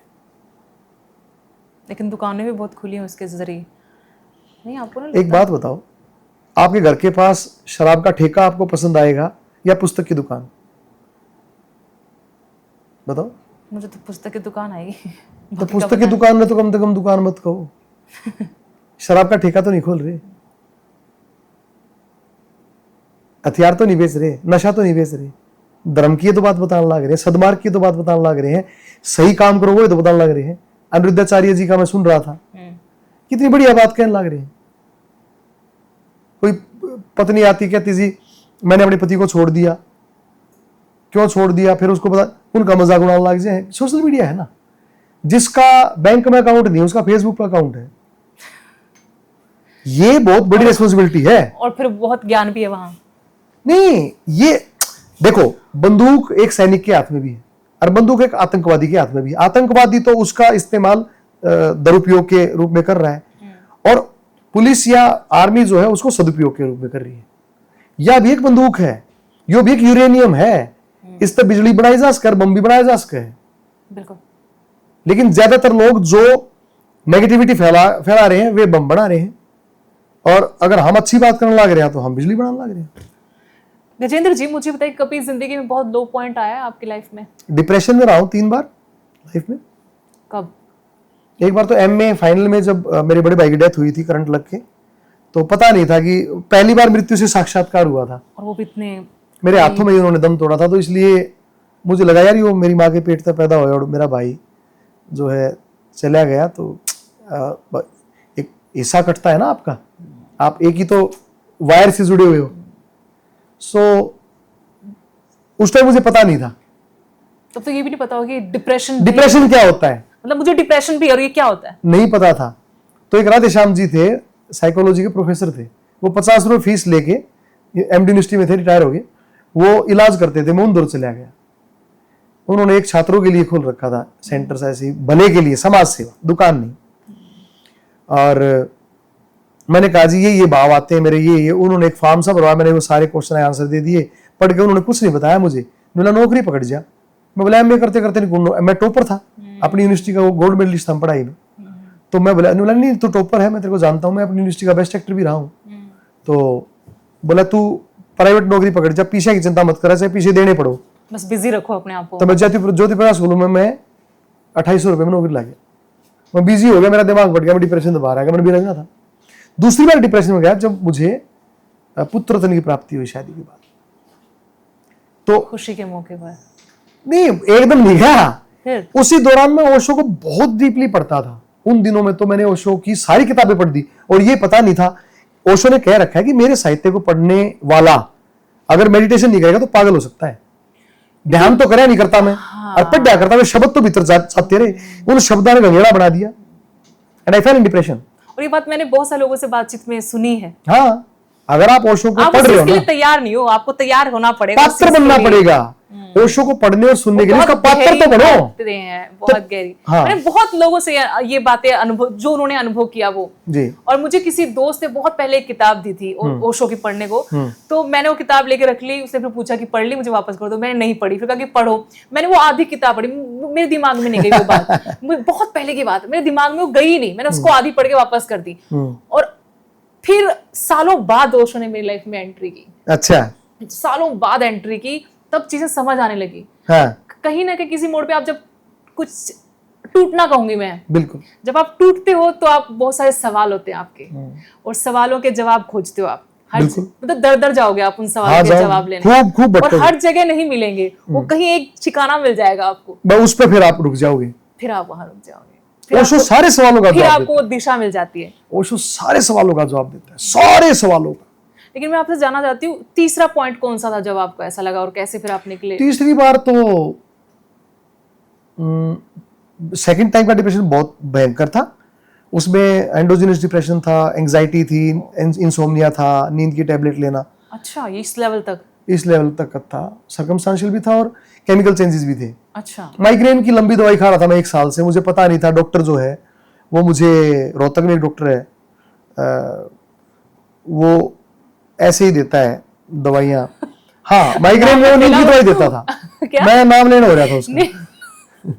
थोड़ी बहुत जो दुकान चल रही है उसको बंद मत करा देना। माइग्रेन की दवाई की जगह क्या देते थे वो? माइग्रेन की दवाई के साथ साथ, वो सोनीपत स्टैंड पे डॉक्टर है वो, माइग्रेन की दवाई के साथ साथ वो नींद की दवाई दिया करता, और मैंने बेरा नहीं था। वो रिलैक्स करने के लिए देते हैं। क्यों दे, मेरे को बताना चाहिए था ना उसने। एक बार रात को मैं गाड़ी चलाता सो गया, अब मेरी गाड़ी बढ़ गई। मैंने अगले दिन फोन करा, माजी मेरा मरता बच्चा हूँ, मेरी तो आंख लगी। हाँ बोला यार मैं नींद की गोली भी दी हूँ तुम्हें। मैं कहा यार 1 साल से आप मेरे को दे रहे हो। तो मैंने सारी दवाइयाँ बांध के फेंक दी, और उसी रात को मेरे को अटैक आ गया एंजाइटी का, क्योंकि विड्रावल इफेक्ट आ गया। 1 साल से माइग्रेन की दवाई खा रहा था, तो वो केमिकल चेंज भी थे और भी सर्कमस्टेंशियल भी थे, तो वो बहुत खतरनाक। तीसरी बार जब वो तो मैंने थपड़ा लिया, फिर डिप्रेशन है। कहते डिप्रेशन ना जुकाम के जैसे होता है, मौसम बदलता तो आता है। मौसम बदलना मीन्स लाइफ में थोड़ा बहुत ऊपर नीचे होता है, तो वो आता है, हो सकता है। मतलब ऐसा कहते हैं कि एक बार आ गया आपके शरीर में, तो वो मौसम बदलने का जैसे जुकाम होता है वैसे आपको डिप्रेशन आता है। वो अलग बात है कि आप उससे डील करना सीख जाते हो, उससे लड़ना सीख जाते हो आप। इसलिए आपको भी 3 बार डिप्रेशन हुआ, आप उससे डील करना सीख जाएंगे। ये तो दे रखा है मैं। हाँ, वही मैं कह रही हूँ। एक मन ऐसा लगा है कि अगर परमात्मा ने आपको बनाना है ना तो आपने तोड़ेगा जरूर। तो जब तक आप टूटते नहीं, आप बनते नहीं हो। एक शायरी है, आई थिंक कुंवर बेचैन साहब की है कि चोट पे चोट देते जाने का शुक्रिया, एक पत्थर को बुत की शक्ल में लाने का शुक्रिया, और तुम ना आती तो क्यों बनाता मैं ये सीढ़ियां, ऐ दीवारों मेरी राहों में आने का शुक्रिया, सूखा पुराना जख्म तो नए को जगह मिली, स्वागत है नए का और पुराने का शुक्रिया, और मैं जागता रहा तो मैंने कई नए काम कर लिए, ऐ नींद आज तेरे ना आने का शुक्रिया, मैं बच्चा सा माँ की गोद में सिमट के रह गया, नजरों से मुझे अपनी गिराने का शुक्रिया। मतलब कुंवर बेचैन साहब ने कितनी नेगेटिव कंडीशन को भी थैंक्स करके पॉजिटिव किया है। तो आप पर जितनी चोट लगेगी, जब बताए एक मूर्त बनेगी, हाँ, बेकार से और मोटे पत्थर में परमात्मा की मूर्त, जो दाने मिट्टी में मिलते गलते हैं वो फलते हैं, जो कलर पर पड़े रहे उनको नित लोग मसलते हैं, और जिस लकड़ी पर खाती के नित रोज कुल्हाड़े चलते हैं उस लकड़ी से एक रोज शाहों के तख्त निकलते हैं। बिना संघर्ष के मैंने एक आदमी बता दो जिसने कोई बहुत बड़ा अचीवमेंट लिया हो और उसको सस्टेन कर पाया, ये दोनों चीज हो सकता है कि किसी राजा का बेटा तुक्के तय राजा बन गया हो पर वो चला नहीं पाया होगा। फिर ये बहुत खूबसूरत बात आपने की, टूटना बहुत जरूरी है, बहुत ज्यादा जरूरी है। कई बार होता है कि लाइफ बहुत स्मूथ चल रही है, अचानक से तूफान आता है जिंदगी में और सब कुछ बिखर जाता है, आपको लगता है सही तो चल रहा था, इसकी क्या जरूरत थी भगवान, सब कुछ बहुत अच्छा तो चल रहा था, इसकी क्या जरूरत थी। फिर आपको इन सवालों का जवाब जिस दिन आपको मिलता है उस दिन आप रियलाइज करते हैं कि जो मैं पहले था या थी ना, उससे आगे जिंदगी में काम भगवान ने लेना नहीं था। पूरी मार ढहा के प्लॉट एक जैसा करके फिर एक नई मूर्त निकालनी थी उसके अंदर से। हाँ, क्योंकि ये मुझे लगता है कि जब भी कोई किसी इंग्लिश ऑथर ने कहा भी है कि से डोंट से वाई मी, से ट्राई मी। हाँ, people will throw stone on you, you make wall और bridge, it depends on you. तो बेसिकली मुझे ऐसा लगता है कि परमात्मा ने डिसाइड कर रखा होता है कि आपको क्या बनाना है। हम संघर्ष करके थक जावा, तो इसलिए तो उसने कहा गो विद द फ्लो या तैरो मत बहो। सो उसमें मुझे लगता है कि परमात्मा ने बहुत कुछ सोचा होता है। जैसे एक बड़ी कमाली घटना मेरे जीवन से रिलेटेड ये है, अभी कुछ दिन पहले मेरा इंटरव्यू था तो किसी ने पूछा कि भाई आप क्या बनना चाहते थे, मैं बोला मैं तो घनी चीज बनना चाहूंगा। तो बोला कैसे, तो मेरे पिताजी 10th में न्यू आए थे, भाई 10th में बढ़िया नंबर, रेडी फार्मेसी करके तेरी दवाई दुकान खुलवाऊंगा। तो मैं बोला ठीक है पापा। 10th में कंपार्टमेंट आ गया मैथ में कंपार्टमेंट, मेरा बोला यार तेरे अच्छा नाश कर दिया, ये तो कंपार्टमेंट आया, तो न्यू कर डॉक्टर की तैयारी कर ले, +2 मेडिकल साइड तक कर, एमबीबीएस करिए, डॉक्टर बनिए, केडी फार्मेसी में है। मैंने +2 मेडिकल साइड तक करनी शुरू कर दी, +2 में केमिस्ट्री में कंपार्टमेंट आ गया। तो ग्रेजुएशन में दाखिला ले लिया जी, बीए करने लग गया। पिताजी बोले छोड़ डॉक्टर ने कह दे रहा है, आजकल डॉक्टरी चलती भी कौन, एमबीबीएस छोड़, वकील बनाना है, तो वकालत कर लिए। मैंने बीए में दाखिला लिया, हिस्ट्री पॉलिटिकल सब्जेक्ट ले लिए। बीए करता करता स्टेट का बेस्ट एक्टर आ गया और गांड का कीड़ा लग गया और नेशनल में मेडल आ गया ऑल इंडिया यूनिवर्सिटी में। 2 फील्ड खुल गई, कलाकारी और स्पोर्ट्स। बाबू बोला यार वकालत में कह दे रहा है, ये तो नेशनल मेडल आ गया तेरा, तू तो कोच का कोर्स कर ले, चाहे एमपीएड करे, लेक्चरर लगा, कोच लगेगा। मैं कहा हाँ बाबू।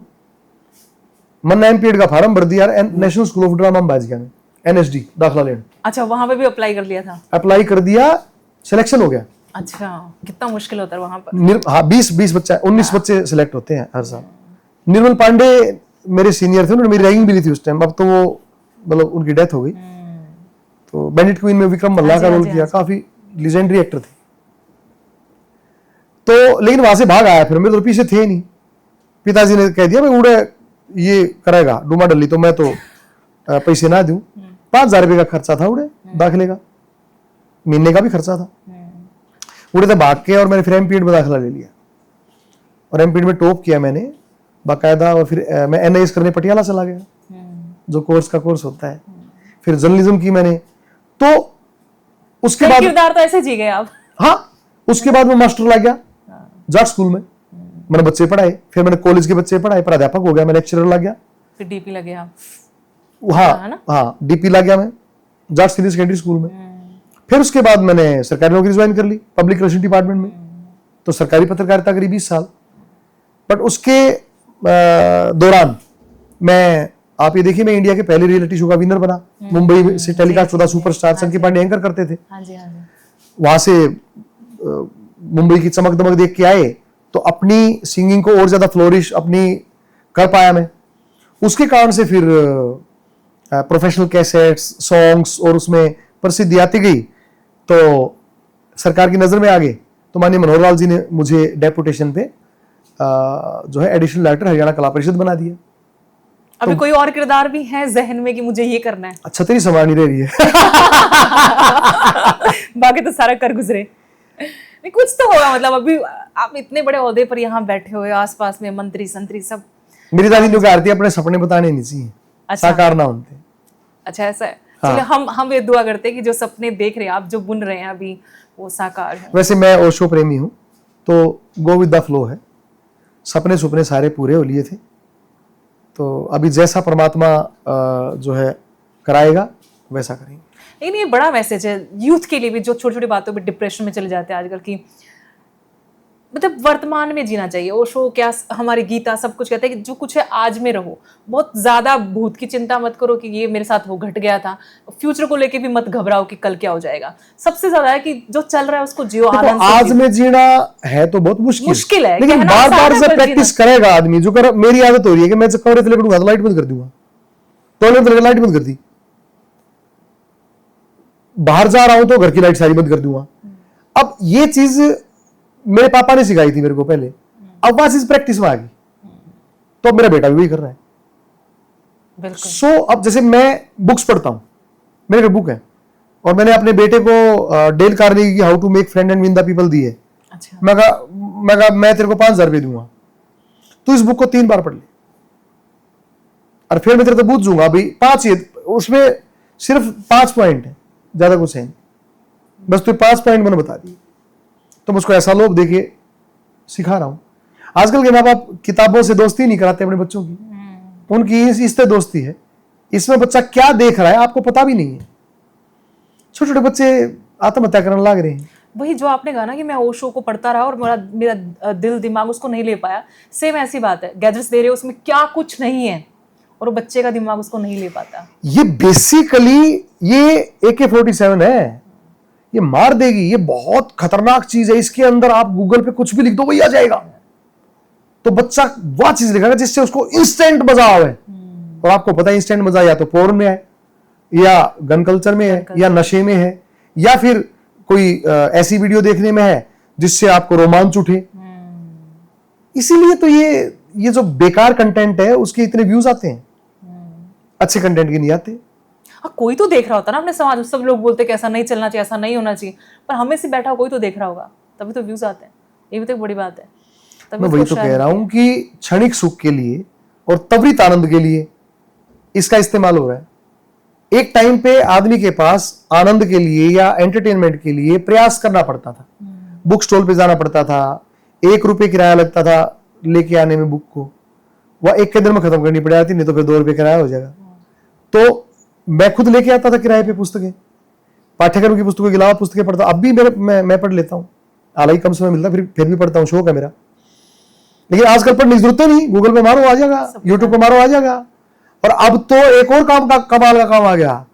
आप सिर्फ बोल लो 2-4 मिनट एक चीज के बारे में, उससे की रील आने लग जाएंगी।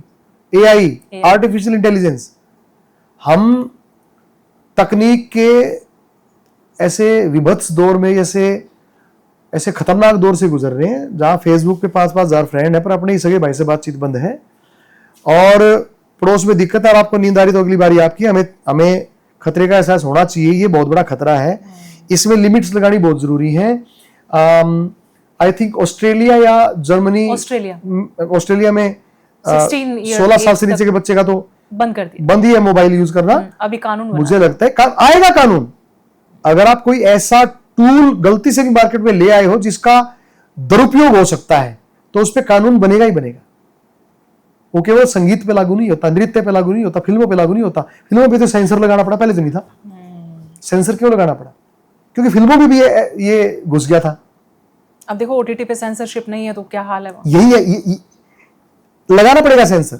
यूट्यूब पे भी आएगा, फेसबुक पे भी आएगा। नहीं, मैं तो ये कहती हूँ कि जब इतनी चर्चाएं होती तो सरकार, ठीक है आप कह रहे हो कि ये हमारी जो एप्स हैं वो हमारी कंट्री के नहीं है, तो इस पे कुछ रेगुलेटरीज ऐसी हैं जिसपे अभी काम करना गवर्नमेंट को, मतलब कर रही इंटरनेशनल है चीजें। सरकार ने, काम बहुत किया है, बहुत काम कर पीछे रही है। एक और यूट्यूबर के शो को लेके बहुत विवाद हुआ था, ओटीटी के बहुत सारे ऐसे शोज को लेकर विवाद होता रहता है। आपको नहीं लगता कि बहुत देर होती है इन चीजों को, तब तक ये जैसे कुछ नशा होता है, कुछ कीटाणु शरीर के अंदर घुस चुका होता है, फिर उसका इलाज करना क्या है कि शरीर काटना पड़ता है, वैसे नौबत आ जाती है, वो देर नहीं क्योंकि करते क्योंकि इसकी जो चाबी है वो वहां है अमेरिका में, या तो चाबी यहां पे हो तो एक शिकायत पे कार्रवाई बनती है। तो ये एक, मुझे लगता है कि ये एक कैंसर की तरह है जो सोशल मीडिया है।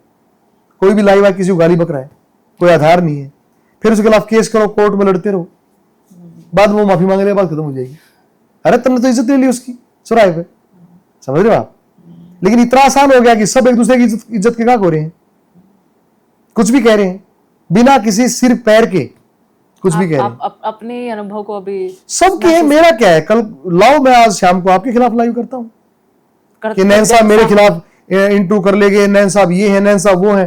परसों आपके पास सफाइयां देते रहो, फिर नहीं परसों माफी मांग लूंगा, चौराहे थप्पड़ मार दूंगा, थोड़ा माफी मांग लूंगा।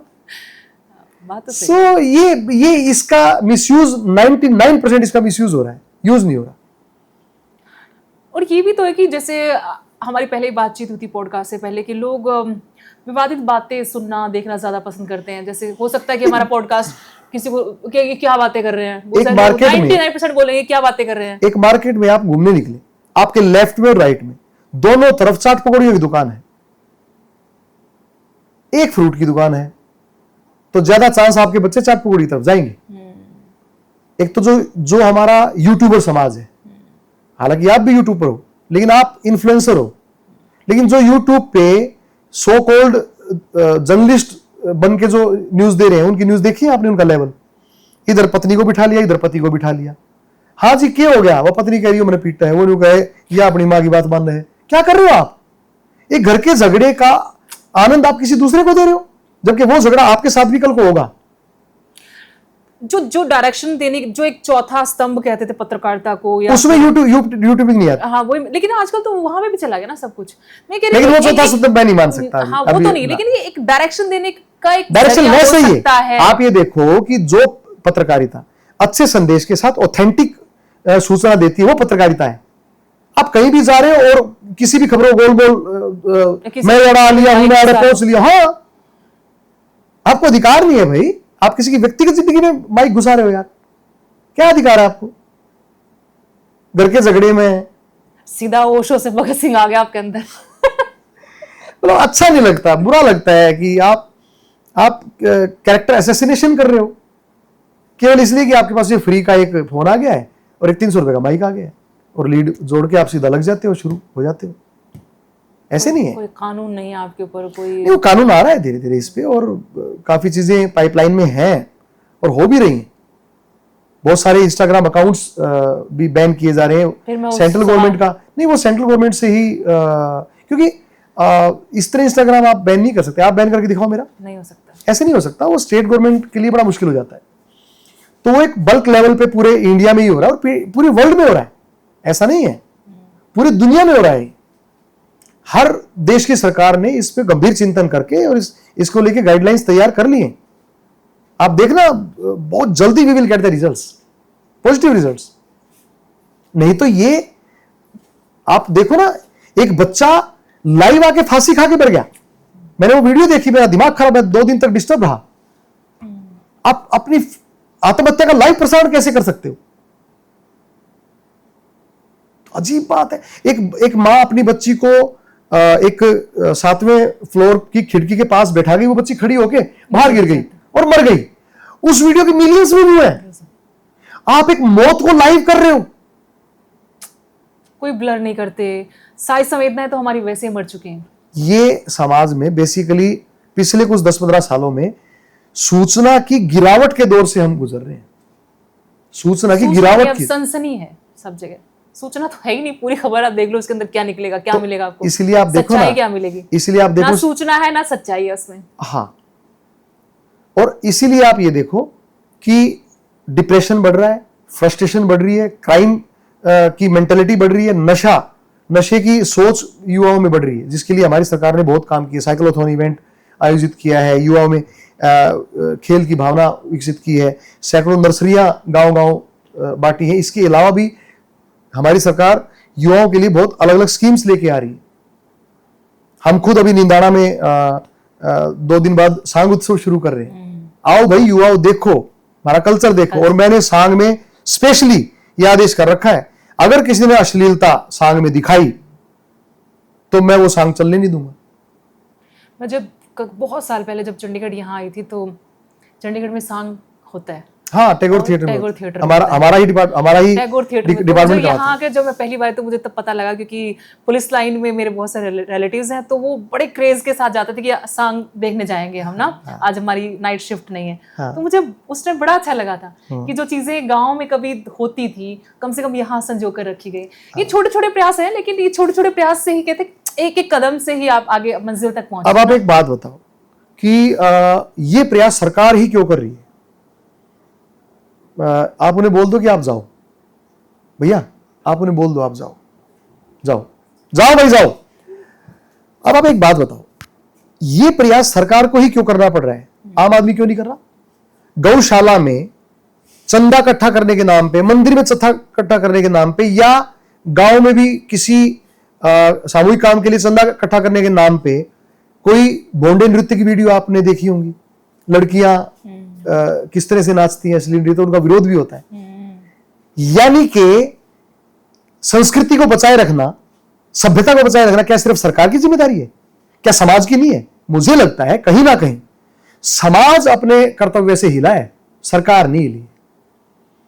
हमने इतने सांग उत्सव करा लिए, इतने सांग करा लिए, हजारों सांग करा लिए, युवा नहीं आता, बूढ़े आवे हैं।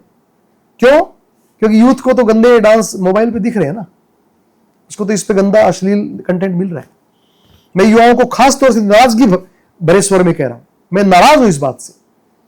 आप नई चीजें देखो, नई इनोवेशन देखो, पॉप देखो, सब कुछ देखो, पर पुराने को भूलने की कोशिश पे नहीं। आप इंग्लिश सीखो, फ्रेंच सीखो, लेकिन हिंदी संस्कृति या हरियाणवी अपनी मां बोली को भूलने की कोशिश पे नहीं। You can be out of India, India can't be out of you. तो आप संस्कृति से बाहर चले जाओ। संस्कृति आपके बाहर कैसे जा सकती है? तो आप इंग्लिश गाने भी सुनो, पॉप सुनो, रैप जैज सुनो। मैं कहता हूं ठीक है, जैसे डांस आपको पसंद है वे भी देख लो, मैं कहां रोक सकता हूं किसी को। लेकिन आप सांग भी देखो, रागिनी भी सुनो, हरियाणवी फोक भी सुनो, हमारी मां बाणा के जो गीत हुआ करते, राम और लक्ष्मण दशरथ के बेटे दोनों बनखंड साहब, भजन सुनो आप, जगत में कोई ना परमानेंट, बमलेरी, बाबा जी आदेश पुकारो। कितना अच्छा लिखा उस लड़के ने के मन हानि अच्छी लागे स्वाद ना लाभा में, मेरा जी लागे से बाबे में। तो ये भी तो चीजें हैं जिनको आप देख सुन सकते हो, पर क्यों नहीं देख रहे भाई? क्योंकि उनको देखने में आपको दिमाग लगाना पड़ रहा है। सस्ता और घटिया कंटेंट देखने में आपको दिमाग नहीं लगाना पड़ रहा। देखिए, कला का अपना बाजार हो सकता है, बाजार की कला नहीं होनी चाहिए। कला बाजारू नहीं होनी चाहिए। आर्ट अपना बाजार खुद तैयार करे, जमता है। लेकिन जिस दिन बाजार में आर्ट बिकने लग जाएगी, वो अपना मूल खो देगी। और आज हो यही रहा है। कलम बेच के कोठी बनाना और जिस्म बेच के कोठा बनाने में कोई फर्क नहीं है। ये मैं नाराजगी और दुख और दर्द से कह रहा हूं कि हमारे हजारों सांग उत्सव कराने के बावजूद भी यूथ नहीं आ रहा वहां पर। यूथ तो अश्लील डांस देख रहा है। मैं तो बड़ा अचरज में आता हूं। लाखों वीडियो यूट्यूब पे पड़ी है, दादी का काज है, बूढ़े का काज है, मरे और दादा दादी बूढ़े पे भी आप अश्लील नृत्य करा रहे हो लड़कियों के, अश्लील गानों पे। ये सामाजिक दायित्व तो बनता है। तो ये समाज का काम था। समाज अपने कर्तव्य से डाउन हुआ है, गिरा है। ये गिरावट समाज में आई है। उसके लिए सरकार ने इतने प्रयास कर रही है, आगे भी करेगी। लेकिन क्या सरकार के जितने भी प्रयास हैं वो पर्याप्त है? आप लाल बत्ती तोड़ रहे हो, पुलिस का जवान खड़ा है, उसने आपका चालान कर दिया, आपने अगली तोड़ दी, अगला फिर चालान हो गया, आपने फिर एक तोड़ दी। ये क्या हो रहा है? अगर आप बार बार लाल बत्ती तोड़ने की आदत पड़ जाओगे, पुलिस कब तक चालान करेगी? और फिर दंड दोगे तो आप फिर विरोध करोगे, लाइव आगे बोलोगे, देखो इस पुलिस वाले ने मेरे साथ अन्याय, अब तो अन्याय लगने लगा। भैया चंडीगढ़ में बढ़ते तो तू बेल्ट वाले है, बाकी सारे हरियाणा में तू बेल्ट खोल कर चल रहा है। ऑस्ट्रेलिया, अमेरिका, लंदन बिना बेल्ट की गाड़ी नहीं निकालता कोई भी का मतलब कोई भी, हरियाणा, पंजाब, दिल्ली का कोई व्यक्ति, इंडिया कोई व्यक्ति। और इंडिया में कितने एक्सीडेंट तो रोड ऐसे हो रहे हैं जहां रोड पे खुद ड्राइवर की अपनी गलती होती है, शराब पी के चला रहा है, गलत लेन में चला रहा है। देखो कितने कुल मिलाकर ये कि सभी का ये सामूहिक दायित्व है, ये एक कलेक्टिव प्रयास है। केवल सरकार को दोष देना या केवल सरकार यूट्यूब बैन करे, सरकार ये करे, सरकार वो करे। अरे भैया, आपका बच्चा मोबाइल देख रहा है, आपको नहीं पता होना चाहिए कि उसका जो स्क्रीन टाइम है वो कितना है? आपके मोबाइल में एक ऐसा ऐप आता है जिसमें ये पता लगता है आपका बच्चा क्या, मैंने तो अपने बच्चे के मोबाइल में डलवा रखा है और मेरी वाइफ डेली देखती है कि इसने गूगल पे क्या क्या सर्च किया। आप कितने माँ बाप सर्च कर रहे हो? अवेयरनेस भी नहीं है लोगों को, या वो खुद ही मोबाइल में, प्रायोरिटी नहीं है, खुद भी मोबाइल में लगे हो आजकल, तो खुद भी वही देख रहे हैं जो अपने उनके बच्चे देख रहे हैं। ये दर्द है मेरा, और आपके दर्शकों से माफी मांगते हुए, और एक क्योंकि मैं एक बड़ों की एज में आ गया हूं, आई एम 50 नाउ, तो मुझे लगता है कि समाज के प्रति जो दायित्व है, जो मेरे दादा ने समझा, जो मेरे पिता ने समझा, अब मैं समझ रहा हूं।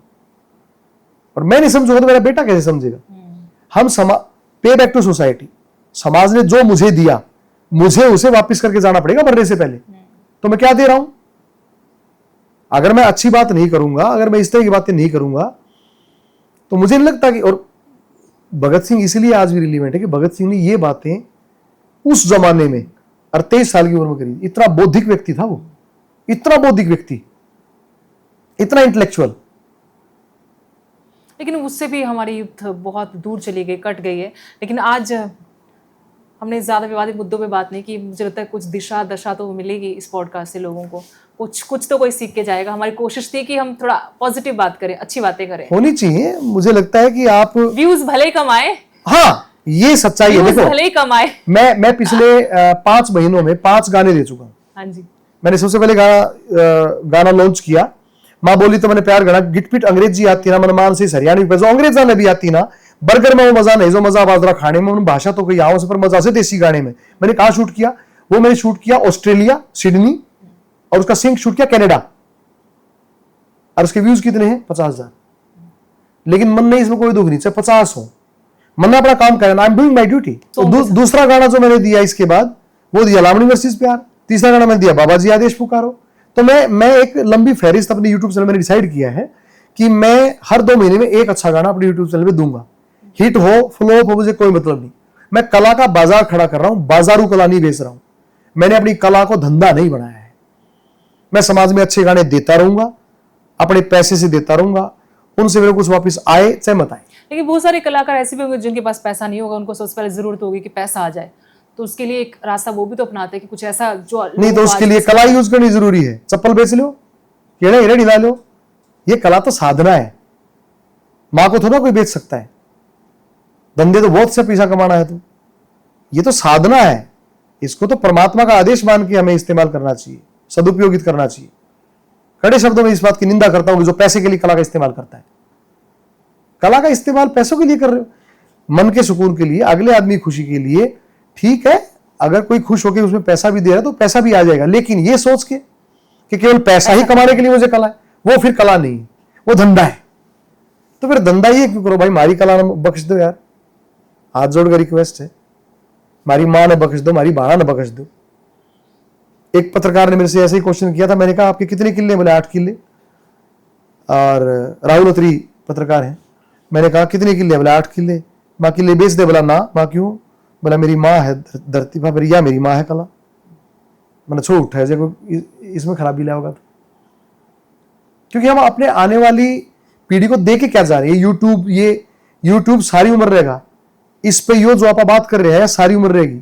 आज से 1000 साल पहले जब लोग इस बात का विश्लेषण कर रहे होंगे और अच्छी बात का जिक्र होगा तो हमारा नाम जरूर आओगा। जब गिलहरी, भले ही उस चीज में देर लगे उसमें, भले उस राम पुल बनाने लग रहे थे, राम सेतु, ताकि उस पर के सेना जाके रावण की लंका को विनाश कर सके। तो पुल बनाते हैं, सब लोग पत्थर डाल रहे थे, वानर सेना लगी हुई थी, सुग्रीव लाग रहा था, हनुमान लाग रहे थे, सब लाग रहे थे। एक गिलहरी रेत में लोटे और फिर पानी में डूबा, फिर रेत में लोटे। राम ने बुलाई हुआ बैठाई, बोला क्या करने लाग रही है? बोला पुल बनाऊ हूं, व्रत करूं हूं। बोला क्यों कर है? बोला मैं अपने यो शरीर पर लपेट ली हूं यो सारी रेत और उड़े छोड़ा हूं। तो राम ने कहा कि तेरी छोटी सी कड़की रेत है, यो पुल थोड़ा बनेगा, व्रत थोड़ा होगा, क्यों दुखी हो रही है? ने बोली बेशक ना बनो, लेकिन इतिहास में जब भी रामायण का राम का जिक्र होगा और ये राम सेतु का जिक्र होगा तो पुल बनाने वालों में मेरा नाम भी शामिल होगा। तो जब भी किसी अच्छी बात के लिए लड़ाई का जिक्र आएगा तो गजेंद्र फोगाट का और नैन साहब का जिक्र जरूर आएगा कि एक पॉडकास्ट में हम दोनों बैठे और हमने आग अड़ंगे की बजाय, फटदुल्ली बातों की बजाय अच्छी बातें करी, सांस्कृतिक बातें करी, चाहे उसमें व्यूज बेशक कम हो। देखिए जैसे हम खाने में अच्छी चीजें खाते ताकि पेट खराब ना हो, तो हमने बात भी अच्छी करनी चाहिए ताकि हमारा दिमाग खराब ना हो। बीमारियां दो ही जगह से आती है, एक पेट से, एक दिमाग से। इसलिए तो हम बढ़ने लग रहे हैं गलत चीजें थे, गलत ख्यालात है, नेगेटिव थॉट्स थे, अश्लील कंटेंट थे, कंट्रोवर्सी थे, नेगेटिव लड़ाइयों थे, और इसमें देने लग रहे हैं अच्छा, तो कभी भी तारतम्य नहीं बैठेगा। न्यूरोमस्कुलर कोऑर्डिनेशन तभी संभव है जब हम यहां भी अच्छा डालें और यहां भी अच्छा डालें। और ये यूट्यूबर्स का धर्म है, कर्तव्य है, जिसको अभी वो नहीं निभा रहे। मुझे तो ये लगता है गजेंद्र जी कि सभी का अपना अपना कर्तव्य है, सबकी अपनी ड्यूटी है। कलाकार की अपनी ड्यूटी है कि वो अच्छा गाए, अच्छा संदेश दे, और समाज की यह ड्यूटी है कि कोई भी कलाकार अगर मंच पे भद्दा गा रहा है, अश्लील गा रहा है, गलत गा रहा है, तो नीचे से दर्शक उसको कहे कि चुप। कानून का अपना काम है, सरकार का, प्रशासन का सबका अपना काम है, और जर्नलिस्ट का अपना, इन्फ्लुएंसर का अपना। बिल्कुल, बस अपनी अपनी भूमिका तो नहीं निभा रहे हम, तभी तो आज ये। अगर हम अपनी अपनी भूमिका निभा रहे, हम सब दोषी हैं और हमें सजा मिलेगी। समाज में जो विघटन है, समाज में जो पतन है, उसमें सब कसूरवार है। तो फिर सजा ऑलमाइटी सजा देगी ना, प्रकृति सजा देगी, दे रही है वो तो। हमारे बच्चे बिगड़ ला रहे हैं, सजाएं मिलने लग रही है। मेरे दोस्त का बच्चा है 18 साल का, जेल में। इतनी छोटी उम्र में क्राइम करना कैसे सीख गया वो? और आप तो डेली की घटनाएं देख रहे हो, कितने छोटे छोटे बच्चे क्राइम में। उनको कोई मैं आप प्रोत्साहित कर रहे हैं नहीं, कहीं ना कहीं से गलत कंटेंट आ रहा है, कहीं ना कहीं से तो आ रहा है। आपके पड़ोस में दिक्कत है और आपको नींद आ रही है, तो अगली बारी आपकी है। बिल्कुल सही बात है। बीमारियां आने लग रही है, सबकी आएगी, सबकी आओगी अगर हम नहीं चेते तो। मैं तो लाग रहा हूं, और ना डटू, ना थकू, ना हारूं। मैं अच्छा कंटेंट देता रहूंगा, बुरे कंटेंट का विरोध करता रहूंगा। चलिए, हम उम्मीद करते हैं कि जिस राह पर आप हैं, थोड़ी मुश्किल कठिन हो सकती है, लेग पुलिंग हो सकती है, झुकाने की कोशिश हो सकती है, आरोप प्रत्यारोप हो सकते हैं, लेकिन अगर अच्छी नीयत है तो उसमें कामयाबी तो मिलती है। सफर में मुश्किलें आए तो हिम्मत और बढ़ती है, अगर कोई रोकना चाहे तो जरूरत और बढ़ती है। मेरी नाकामियों पर जब कोई उंगली उठाता है, वो दुश्मन हो बेशक, मोहब्बत और बढ़ती है। और बिकने पे आ जाओ तो दाम कम होते हैं अक्सर, ना बिकने पे आओ तो कीमत और बढ़ती है। आपके सारे जो पीछे विवाद होते उसको जाट नॉन जाट का रंग भी था। कहीं आज हम दोनों जाट बैठ के बातें करेंगे तो कहेंगे जाटवाद है। मैं तो सब 36 बिरादरी के भाईचारे में विश्वास रखता हूँ, और मेरे साथ जितने भी पॉडकास्ट हुए हैं वो हर जाति हर धर्म के लोग हैं, और मेरी भी 36 बिरादरी एक जैसी, जो कोई मतलब नहीं है। सबसे पहली बिरादरी हमारी इंसान है, इंसानियत। हम इंसान है। सबसे पहली जात धर्म जो है इंसानियत है, उससे बड़ा कुछ भी नहीं। और आपको पता है द्वापर युग में तो ये जातियां थी नहीं। हमारे जो भगवान श्री कृष्ण है, तो कितनी बाद में आए, वो गीता में लिखते हैं। वर्ण जाति तो कितनी बाद में। हाँ, गुणों कर्मा विभादशा एक उनका श्लोक है, गीता में है। तो उसमें चातुर्वर्णो वया सृष्टि गुणों कर्मा विभादशा, ऐसा संस्कृत में श्लोक है कि जो 4 वर्ण हैं वो कर्म के हिसाब से होंगे। अगर कोई जाट बच्चों को ज्ञान दे रहा है, पढ़ा रहा है, तो वो पंडित है, ब्राह्मण है, क्योंकि उसको ज्ञान है। तो वो भगवान श्री कृष्ण ने कहा जन्म जात ब्राह्मण बना दिया गया, मतलब जन्म से जातियां तो बहुत बाद में हुई, वही मैं कह रही हूँ, अब वो बना दिया गया। हाँ, वो गलत, कर्म से थी, वो कर्म से होना चाहिए। चलिए, सब अपना अपना कर्म अच्छा करे तो बदलाव हो सकता है, जरूर। हाँ, सब अच्छा करे तो सब अच्छा होगा। इसी उम्मीद के साथ हम यही खत्म करते हैं अपने पॉडकास्ट। बिल्कुल। बहुत बहुत धन्यवाद आपका, अपने वक्त निकाला। राम राम।